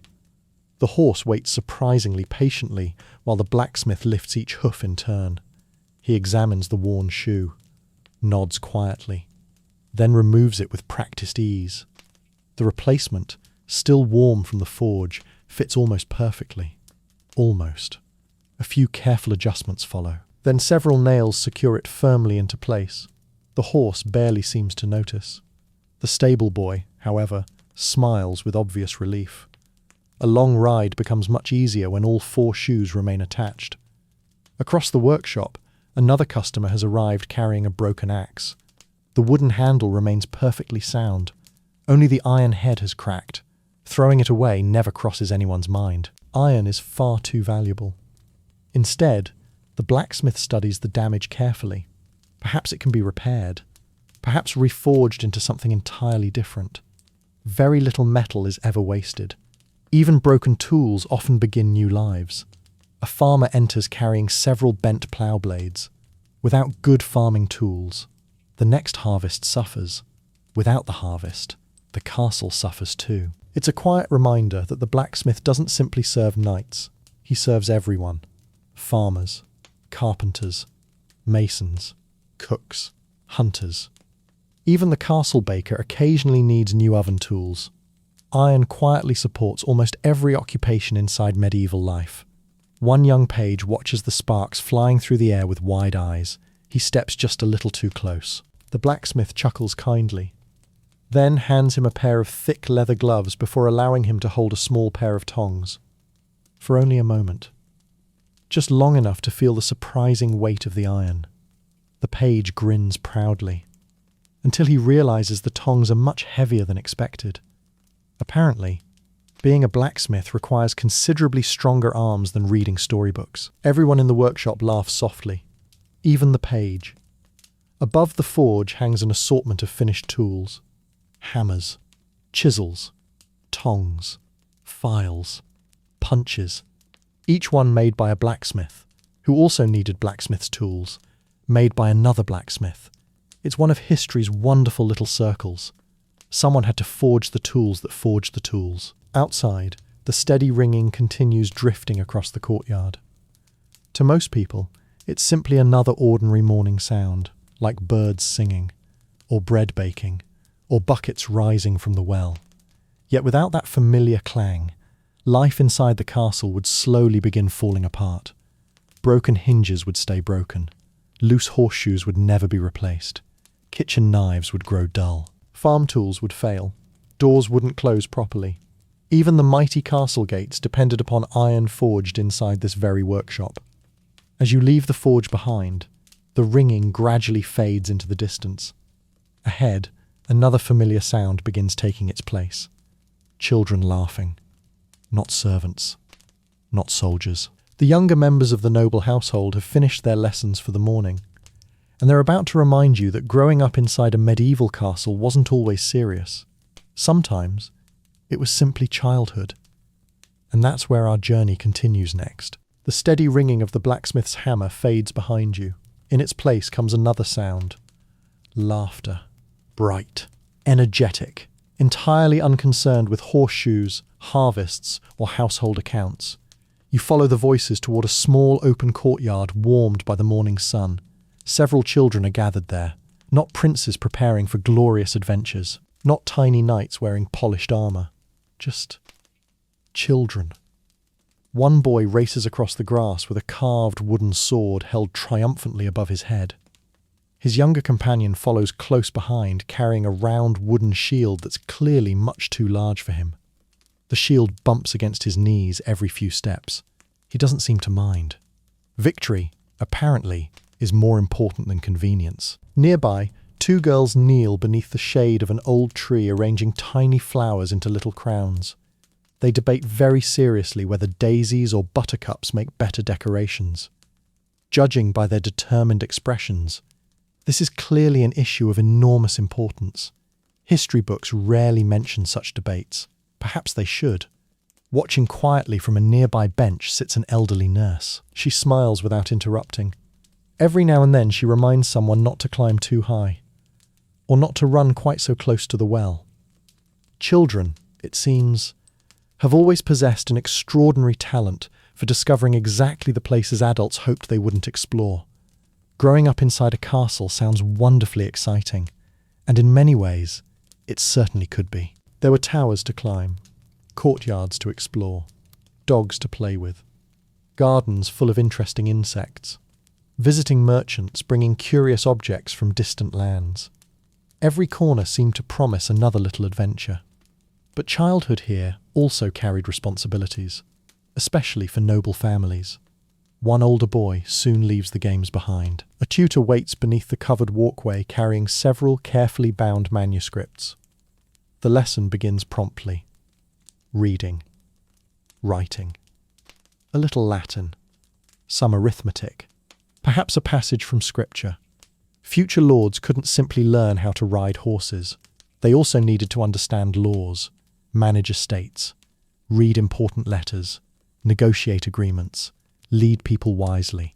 Education mattered. Although, judging by the boy's occasional glance toward the children still playing outside, he might currently prefer sword fights to grammar. Across the courtyard, another lesson is taking place. A young girl practices embroidery while an older lady patiently guides her hands. The needle moves carefully through fine linen, one tiny stitch at a time. The work requires remarkable patience. Not because embroidery was merely decorative, it represented an important household skill. Beautiful tapestries, fine clothing, church decorations. Many were created over countless quiet afternoons exactly like this one. The girl sighs softly after accidentally tangling her thread. The older woman gently unties the knot without saying a word. Some lessons are taught through encouragement rather than correction. Near the stables, several younger pages are receiving rather different instruction. An experienced knight demonstrates how to mount a horse properly. One page succeeds gracefully. Another swings a little too enthusiastically and lands neatly on the opposite side. Thankfully, the horse remains considerably calmer than the rider. Even the knight allows himself a small smile before helping the embarrassed boy back onto his feet. Learning rarely happens without the occasional awkward moment. The horses have seen it all before. One little girl wanders confidently toward the castle cat, carrying half a crust of fresh bread. The cat inspects the offering carefully, looks at the bread, looks back at the girl, then politely walks away. Apparently, warm fireplaces remain considerably more appealing than breakfast crusts. The girl shrugs, eats the bread herself. An entirely reasonable solution. You begin noticing something else. The children spend surprisingly little time alone. Someone is almost always nearby. A nurse, a tutor, an older sibling, a servant. Life inside a castle is wonderfully communal, which also means someone usually notices if you're attempting to climb dangerous staircases or disappear into the kitchens without permission. Usually. At the far end of the courtyard, a carpenter has left behind several smooth scraps of wood. Within minutes, they've become toy boats, tiny castles, imaginary treasure chests. Children have always possessed an astonishing ability to transform ordinary objects into extraordinary adventures. No expensive toys required, just imagination. Around midday, one of the chapel bells rings softly. Almost immediately, the games begin slowing. Lessons pause. The younger children gather together. Some wash dusty hands at the well. Others straighten slightly crooked tunics before heading inside. Routine quietly shapes their day just as surely as it shapes every adult's. There is time for learning, time for work, time for prayer, and yes, time for play. As you watch them disappear toward the Great Hall, you realize something surprisingly comforting. Although 800 years separate your childhood from theirs, many moments feel remarkably familiar. Friends laughing together, a scraped knee quickly forgotten, a favourite animal, a patient teacher, a game that somehow becomes much more important than anyone intended. History changes clothing, it changes buildings, it changes technology. But childhood remains wonderfully recognisable. And while the children hurry inside for their midday meal, another group is only just beginning their busiest work of the day. Because beyond the castle walls, hundreds of farmers are working from sunrise until sunset to keep this entire fortress alive. Without them, there would be no fresh bread, no vegetables, no hay for the horses. In fact, there would be no castle at all. And that's where our journey continues next. As the children disappear inside for their midday meal, you find yourself looking beyond the castle walls. From up here on the battlements, the countryside stretches in every direction. Rolling fields ripple gently beneath the summer breeze. Thin columns of smoke rise from scattered cottages. A narrow dirt road winds through the valley before disappearing into a distant woodland. The castle dominates the landscape. Or so it seems. But the longer you watch, the more you realise something rather surprising. The castle isn't the centre of everything. The farms are. It's easy to imagine medieval castles standing proudly on their own, strong enough to survive anything, protected by thick stone walls, deep moats, heavy gates. Yet none of those impressive defences could grow wheat, or milk cows, or gather eggs. Stone walls are remarkably poor at producing dinner. You leave through the great gatehouse and follow the dusty road toward the nearby fields. The castle slowly shrinks behind you. Ahead, the rhythm of another world begins to emerge. Not hammers, not church bells. Instead, the soft swish of grain moving in the wind, the distant lowing of cattle, the steady scrape of wooden tools working the earth. A farmer straightens slowly after tying another bundle of wheat. He wipes his brow with the back of his sleeve before returning immediately to work.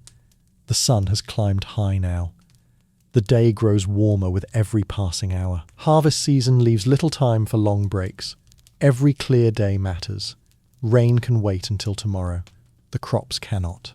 Nearby, his wife gathers vegetables into a woven basket. Carrots, turnips, leeks, a few onions. Nothing especially exotic. Everything essential. Most medieval meals depended far more upon vegetables than modern movies ever suggest. Without these simple crops, even wealthy castles would struggle. Two children hurry across the field carrying wooden jugs filled with fresh water.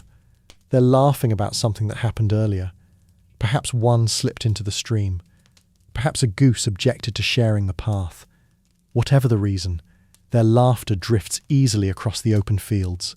Work and family blend naturally together here. Everyone helps, even the youngest.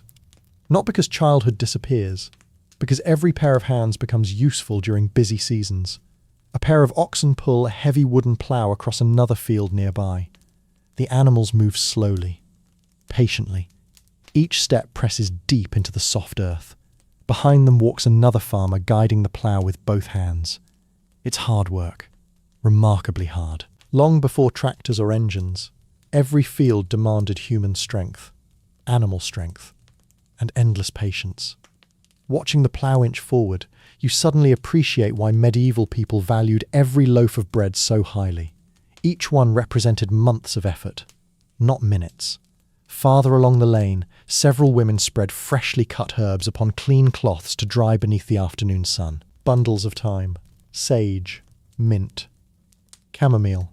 These herbs will flavour winter meals, treat minor illnesses, freshen sleeping chambers. Nothing is gathered without purpose. One elderly woman smiles as she crushes a few mint leaves between her fingers. The sweet scent drifts into the warm air. Some pleasures require nothing more than a familiar fragrance. Near a small orchard, several boys climb carefully among the branches gathering apples. One reaches perhaps a little farther than he should. The branch bends alarmingly, then springs upward. Fortunately, only the apple falls. The boys burst into laughter. The apple appears considerably less amused. A nearby grandmother shakes her head with a smile that's probably been repeated for generations. Across another meadow, sheep graze peacefully while a shepherd leans comfortably upon his crook. From a distance, it almost looks relaxing, until you notice his eyes constantly scanning the flock. One wandering sheep today could become hours of searching later. Shepherding often consists of preventing tomorrow's problems before they begin. You pass a small cottage where fresh cheese cools upon wooden shelves near an open window. A woman carefully turns each round by hand. Milk never lasts long without refrigeration. Transforming it into cheese allows families to preserve valuable food for weeks, sometimes months. It's another reminder that medieval life revolves around planning ahead. Tomorrow's meals begin today. Winter preparations begin in summer. Nothing happens by accident. A cart creaks slowly toward the castle, carrying sacks of grain harvested only yesterday. The driver nods politely as he passes. Those sacks will soon become flour, then bread, then supper in the great hall. The journey from field to table may take only a few miles. Yet it depends upon dozens of different people. Farmers, millers, bakers, servants, each quietly relying upon the next. You stop beside a gently flowing stream. Its clear water sparkles beneath the afternoon sun. Several ducks paddle lazily near the bank. Dragonflies skim across the surface like tiny flashes of blue glass. For just a moment, everything feels wonderfully peaceful. Then you notice a farmer repairing a broken fence nearby. Even peaceful landscapes require constant maintenance. History rarely pauses. Neither do fences. As you begin walking back toward the castle, its towers slowly grow larger once again. The walls still appear impressive. The banners still flutter proudly above the gatehouse. But now, you see them differently. Not as an isolated fortress, but as the heart of a much larger community stretching across fields, villages, orchards, and pastures.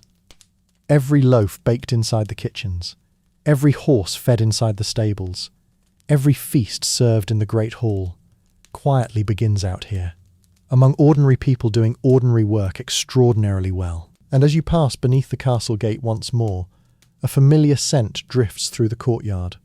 Not fresh bread this time, not roasting meat, freshly cut herbs, because inside the castle infirmary, someone is preparing medicines, and medieval medicine was every bit as fascinating as you might imagine.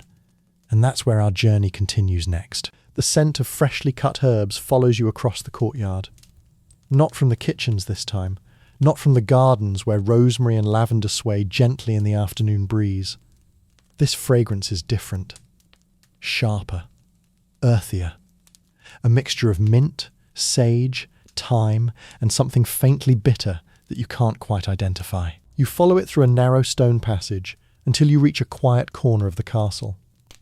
Unlike the busy kitchens or the noisy blacksmith's forge, this room is remarkably peaceful. Several wooden shelves line the walls, each one filled with small clay jars. Bundles of dried herbs hang upside down from heavy oak beams overhead. Sunlight filters through a narrow window, catching tiny dust particles drifting lazily through the air. At first glance, it feels more like a peaceful garden shed than a place for medicine. Yet this is the castle infirmary. If someone falls ill, this is where they'll probably come. Today, when we feel unwell, we often reach for a bottle of medicine sitting neatly inside the bathroom cabinet. Perhaps we visit a pharmacy, perhaps a doctor. Inside a medieval castle, things work rather differently. Medicine begins with plants. An elderly woman wearing a simple linen gown stands beside a sturdy wooden table. In front of her rests a stone mortar almost black from years of use. She gently places several dried leaves inside before crushing them with a smooth pestle. Slowly, patiently. The room fills with the fresh scent of crushed mint. Nearby sits a young apprentice watching every movement carefully. No written recipe lies open beside them. Most knowledge passes from one generation to another through observation and practice. The apprentice asks few questions. She simply watches, listens, learns. One day, she'll teach someone else. History often travels quietly from hand to hand. Along another shelf, you notice rows of carefully labelled containers. Chamomile, sage, rosemary, fennel, yarrow, lavender. Many of these plants still appear in modern gardens today. Some genuinely ease certain symptoms. Others offered comfort more than cures. People worked with the best knowledge available to them. Sometimes it helped. Sometimes, not as much as they hoped. A servant enters supporting an elderly cook who has twisted her ankle while carrying a heavy cooking pot. The healer smiles warmly. She doesn't rush. First, she carefully examines the swelling, gently pressing around the injured foot. The cook winces slightly. The healer nods. No obvious broken bones. Good. She prepares a cool herbal compress using clean linen soaked in cold water mixed with crushed comfrey leaves. The bandage is wrapped carefully around the ankle. The cook is instructed to rest. Whether she'll actually manage to stay away from the kitchens is another question entirely. You suspect the cooks may become rather nervous without her. Nearby, Another patient waits quietly. A stable boy has several deep blisters across his hands from days spent hauling buckets and grooming horses. The healer washes the wounds carefully before spreading a soft herbal ointment across the damaged skin. Finally, she wraps both hands in fresh linen. The stable boy flexes his fingers cautiously, already feeling a little better. Sometimes, simple care makes an enormous difference. One corner of the room contains something surprisingly familiar: shelves filled with honey. Not simply because it's delicious. Honey has long been valued for helping protect certain wounds from infection. It's another reminder that not every medieval remedy was based entirely upon guesswork. Some traditional treatments quietly contained genuine wisdom. Near the window grows a collection of fresh herbs in wooden boxes: mint, parsley, sage, aloe. Even inside the castle, fresh plants remain close at hand whenever possible. The healer waters them each morning herself. Healthy plants become healthy medicine. At least, that's the hope. A young page arrives looking rather embarrassed. He quietly explains that a bee has stung him while trying to impress several friends by climbing an apple tree. Apparently, the bees failed to appreciate the performance. The healer examines the swollen hand, removes the tiny stinger, applies a cool herbal paste, then smiles. "I believe the bees have won today's battle." The page laughs sheepishly.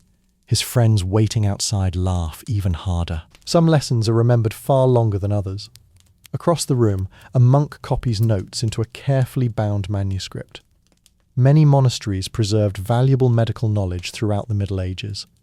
Every generation added observations, remedies, experiences. No one imagined they possessed every answer.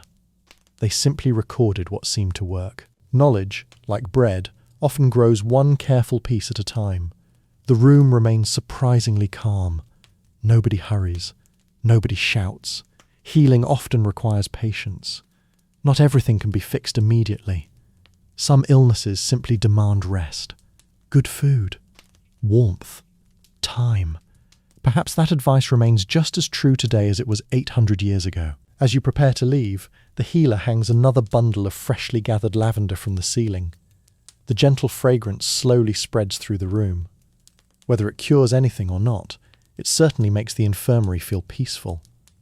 Outside, the afternoon sun has already begun its slow journey toward the western hills.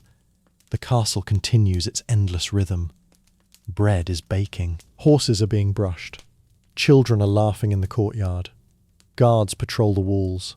Life moves steadily onward. And somewhere above your head, the castle chapel bell begins ringing softly once again, because no matter how busy the day became, there was always time set aside for prayer. And that's where our journey continues next. The gentle ringing of the chapel bell drifts across the courtyard, not loud enough to interrupt the castle's work, just loud enough to remind everyone of something they already know. For a few quiet moments, the rhythm of the day changes. You follow the sound through a covered stone passage toward the castle chapel.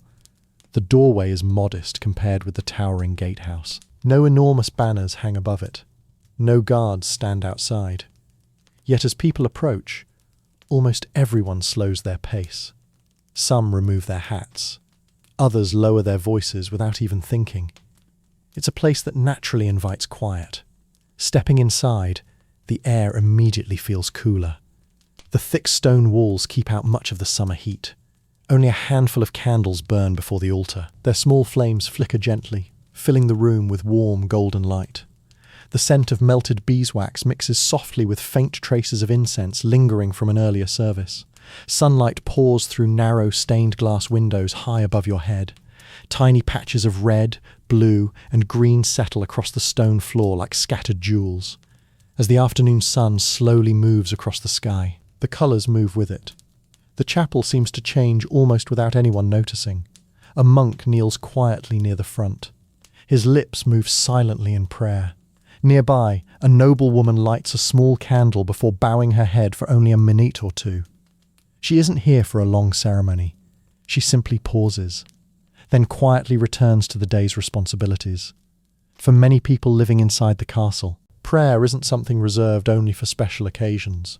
It's woven gently into ordinary life, short moments, repeated every day. You take a seat on one of the simple wooden benches. The room is almost completely silent. No conversations, no clattering dishes, no barking dogs.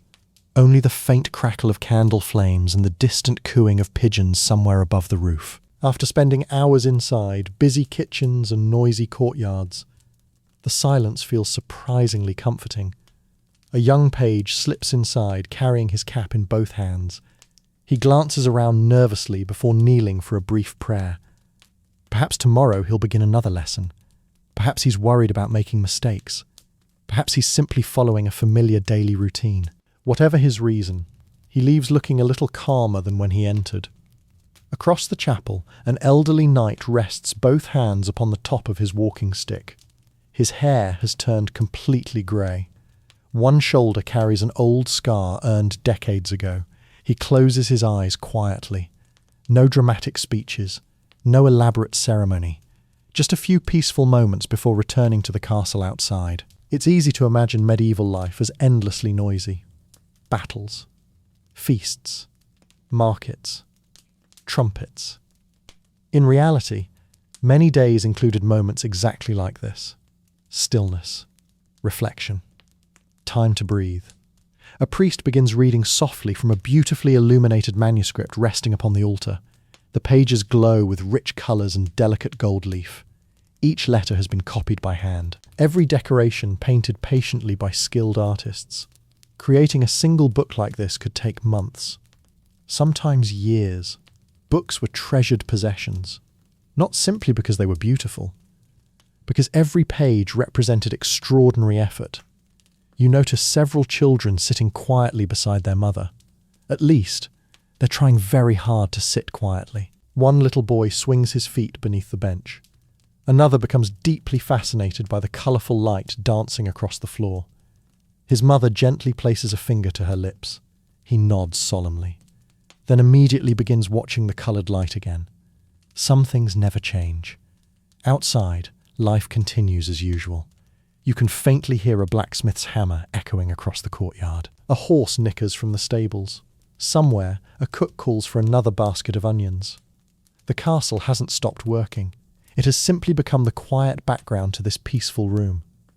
A servant enters carrying a basket filled with fresh flowers gathered from the herb garden. She places them carefully beside the altar. Lavender, white lilies, a few late summer roses. Nothing extravagant, just simple beauty offered with care. The flowers fill the chapel with a delicate fragrance that mixes gently with the beeswax candles. One elderly monk notices a candle burning unusually low.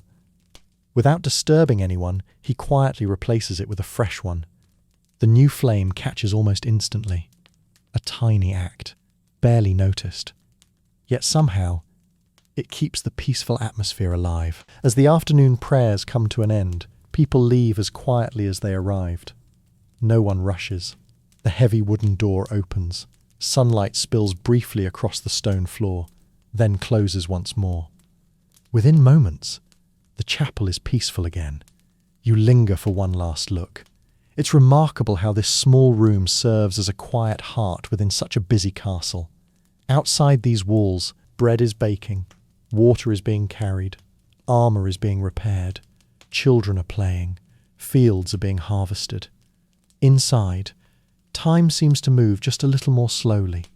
Eventually, you step back into the bright afternoon sunshine. The castle immediately greets you with its familiar sounds once again. The smell of roasting meat drifts from the kitchens. Several servants hurry across the courtyard carrying baskets of fresh vegetables. It seems tonight's evening meal is already beginning to take shape, because inside a medieval castle, preparing supper begins long before anyone feels hungry. And that's where our journey continues next. The chapel bell falls silent once again. People drift back into the courtyard. The afternoon's work is nearly finished. Long shadows stretch across the cobblestones as the sun begins its slow descent toward the western hills. Dinner is still a little while away. For the first time all day, some people actually have a few quiet moments to themselves. Today, It's easy to imagine life before electricity as unbearably dull. No television, no internet, no streaming services, no radio, not even a newspaper arriving every morning. Surely everyone simply went to bed as soon as the sun disappeared. Not quite. People have always found ways to entertain themselves. You wander into the great hall. The long tables have already been cleared after the midday meal. Several servants sweep the rushes, covering the stone floor, while others prepare fresh candles for the evening. But tucked into one corner, a small group is gathered around a wooden table. They're laughing. One elderly knight carefully moves a carved wooden game piece across a simple board scratched with neat lines. His opponent studies the position with exaggerated seriousness. Everyone waits. Finally, the older man nods confidently and makes his move. Almost immediately, the watching page quietly smiles.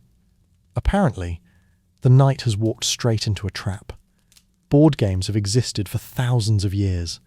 Chess had already reached much of medieval Europe. So had tables, an ancestor of modern backgammon. Other games used nothing more than pebbles, carved bones, or simple wooden pieces.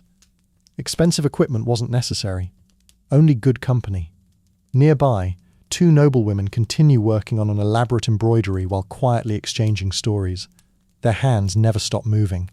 Needles rise and fall with practiced rhythm. The conversation flows just as smoothly. One recalls a winter so cold that the castle well nearly froze. Another insists she once saw a fox steal an entire roast chicken from the kitchens. Whether every detail is perfectly accurate, history politely declines to confirm. Good stories have always improved slightly with each retelling. Close to the great fireplace, several younger pages gather around an elderly servant.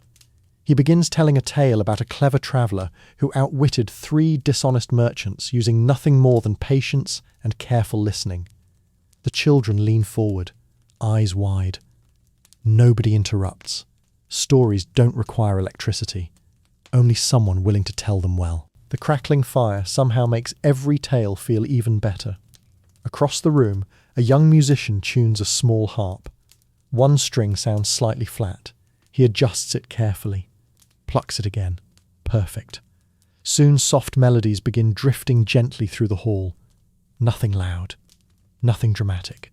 Simply quiet music accompanying the end of another ordinary day. A second musician joins with a wooden flute. The notes blend beautifully with the gentle crackle of the fire. Several people continue talking. Others simply listen. Nobody demands perfect silence. The music becomes part of the room itself. Near one window, a falconer carefully cleans the leather equipment used during today's hunt.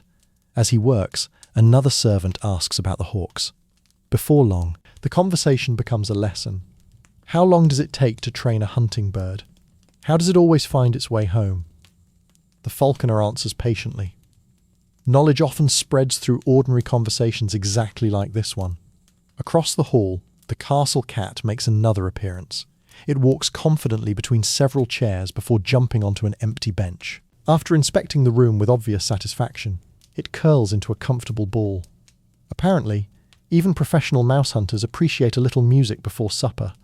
One small boy quietly attempts to balance a wooden spoon on the end of his nose. It falls. He tries again. This time, success. His younger sister bursts into laughter. A nearby servant applauds softly. Sometimes entertainment costs absolutely nothing. Outside, several older boys toss smooth stones toward a wooden barrel standing across the courtyard. Each takes a turn. Some throws land perfectly. Others bounce harmlessly away. No prizes. No scoreboards. Just friendly competition before evening arrives. The castle feels different now. Not quieter exactly. Simply gentler. The urgency of work has faded. People smile more easily. Conversations last a little longer. The day is slowly letting go of its responsibilities. As the first delicious smells of supper begin drifting once more from the kitchens, the games are quietly packed away. The harp falls silent. Embroidery is folded neatly into baskets. Another ordinary afternoon comes gently to an end. Because inside a medieval castle, even entertainment knew when it was time for dinner. And that's where our journey continues next. The final crumbs from supper have disappeared. The musicians have packed away their instruments. The children's laughter has faded into quiet conversations somewhere down the corridors. Outside, the evening sky has turned a deep shade of blue. One by one, the first stars begin appearing above the castle towers. Tomorrow will be another busy day, but before anyone can finally rest, the castle must prepare itself for the night. You might imagine bedtime as something wonderfully simple. Blow out a candle, pull up the blankets, close your eyes. Inside a medieval castle, it was rarely quite so easy. The first task belongs to the servants. Once again, one maid walks steadily through the corridors carrying a basket filled with fresh candles. Another follows with a brass candle snuffer. Together they move from room to room. One flame is replaced, another extinguished. Only the light that will actually be needed through the night remains burning. Wax is valuable.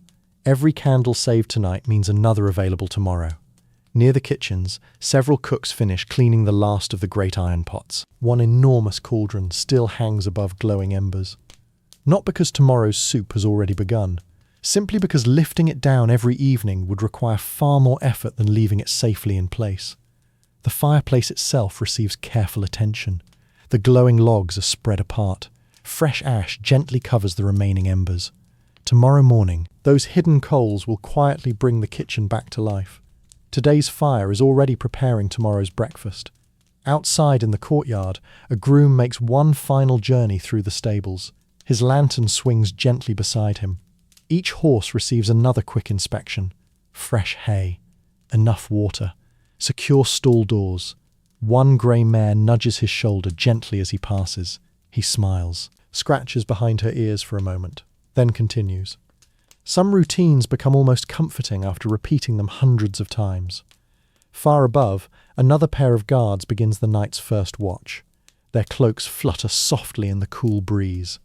One carries a long spear, the other a horn that, thankfully, remains silent. Silence is good. Silence means nothing unusual has happened. From the highest tower, the countryside has almost disappeared beneath darkness. Only tiny points of orange firelight remain where distant villages settle in for the night. The world feels smaller now, quieter, wrapped beneath the same blanket of stars. Back inside your chamber, preparations continue. A servant brings one final bucket of fresh water. Another gently shakes out the heavy wool blankets before folding them neatly across the bed. The linen sheets feel pleasantly cool beneath your fingertips. Simple, clean, ready for another night's sleep. You notice something resting beside the bedside candle. A small wooden prayer book. Its leather cover has softened after years of careful use. Whether read tonight or not, its place beside the bed feels reassuring.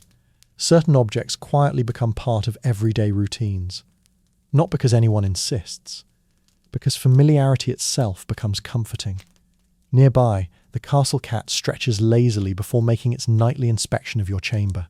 It walks once around the room, pauses beside the fireplace, inspects the windows, looks beneath the bed for reasons known only to experienced cats.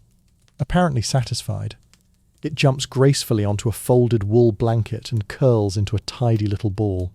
Its work, clearly, is complete. Outside your narrow window, the moon has risen above the battlements. Its pale silver light spills gently across the courtyard. The fountain glimmers softly. The well stands quiet at last. Even the geese, after supervising everyone throughout another remarkably successful day, have finally decided to sleep. Quite an achievement. You open the wooden shutters just a little. A cool breeze slips quietly into the room. It carries the scent of damp grass from the valley below, mixed with the faint smell of wood smoke drifting from hundreds of cottage chimneys. Somewhere in the distance, a nightingale begins singing. Its gentle melody rises through the darkness without hurry. The castle listens quietly. No one applauds. Nature rarely expects an audience. The last servant quietly wishes you a peaceful night before closing the heavy oak door behind her. The iron latch settles softly into place. For the first time all day, you are completely alone, or nearly alone. The castle cat opens one eye briefly, apparently confirming that you still belong in its room, then immediately falls asleep again. The candle burns lower. Its tiny flame dances gently each time the breeze brushes past. You sit for one last moment beside the glowing fireplace, listening, the crackle of the embers, the distant footsteps of the watchman above, the occasional rustle of straw somewhere deep inside the stables. It isn't silence. Not entirely. It's the quiet heartbeat of a living castle. A place that never completely sleeps, yet somehow always feels peaceful by night. You climb beneath the warm wool blankets. The mattress settles softly beneath your weight. Outside, the stars continue their slow journey across the sky. Tomorrow morning, the castle will wake before you once again. The baker will light the ovens. The servants will draw fresh water. The guards will end their watch. Life will begin exactly as it has for generations. But for now, there is nothing left to do, nothing left to prepare. Only the gentle comfort of another medieval night. And that's where our journey comes to its final chapter. The castle has grown wonderfully still. The last candle outside your chamber has been extinguished. The footsteps in the corridor have faded away. Even the blacksmith's forge, so lively this morning, now rests beneath a blanket of cooling ash. You settle a little deeper beneath the thick wool blankets. The straw mattress rustles softly as you move. Earlier, it felt unfamiliar, a little uneven, perhaps even a little uncomfortable. Now, after 2 full days inside these ancient walls, it feels almost welcoming. Funny how quickly people adapt. The castle cat remains asleep beside the fireplace. Every now and then one ear twitches. Perhaps it's dreaming of particularly slow mice. Or perhaps, like every cat throughout history, it's simply pretending to sleep while quietly supervising everyone else. The embers glow faintly beneath their covering of ash. Tiny points of orange pulse gently in the darkness. Just enough warmth remains to keep the room comfortable until morning. Outside your narrow window, the moon hangs high above the towers. Silver light spills across the courtyard below. The stone well stands quietly, where hundreds of buckets rose and fell throughout the day. The stables are silent now. The horses sleep standing comfortably in their stalls. Beyond the walls, the fields disappear into darkness. Only the occasional farmhouse lantern flickers softly in the distance. Somewhere across the valley, an owl calls once. Then everything becomes quiet again. You think back over everything you've experienced today. You woke to the smell of fresh bread, watched water rise slowly from the deep well, visited the roaring forge where iron became tools, laughed with children playing in the courtyard, walked among farmers whose quiet work kept the entire castle alive, stepped into the peaceful chapel where candlelight danced across ancient stone, watched the kitchens prepare another meal from simple ingredients. None of those moments felt especially dramatic. No great battles, no royal weddings, no daring escapes across the drawbridge. Just ordinary life. And perhaps that's the greatest surprise of all. History often remembers extraordinary events. Kings, wars, coronations, victories. But most people who ever lived inside castles experienced something much simpler. They woke early, worked hard, shared meals, raised children, told stories beside the fire, looked after animals, said their prayers, and hoped tomorrow would be peaceful.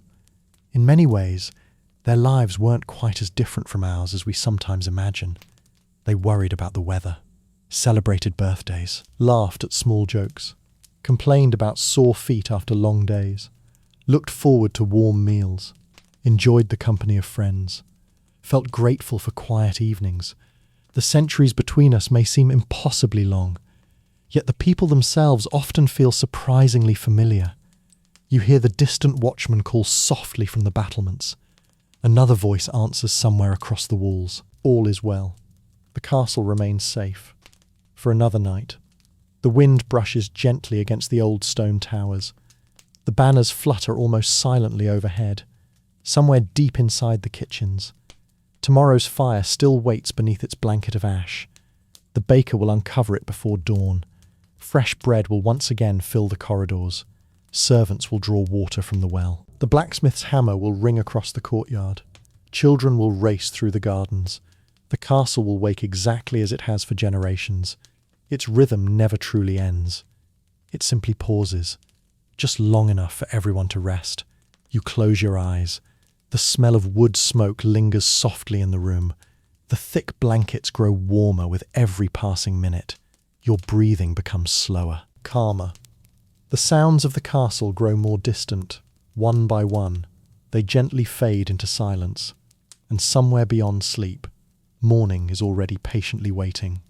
But that is a story for another evening. For now, thank you for wandering these ancient halls. Thank you for sharing another ordinary day inside a medieval castle. And most of all, thank you for allowing history to become wonderfully, peacefully, a little boring. Good night.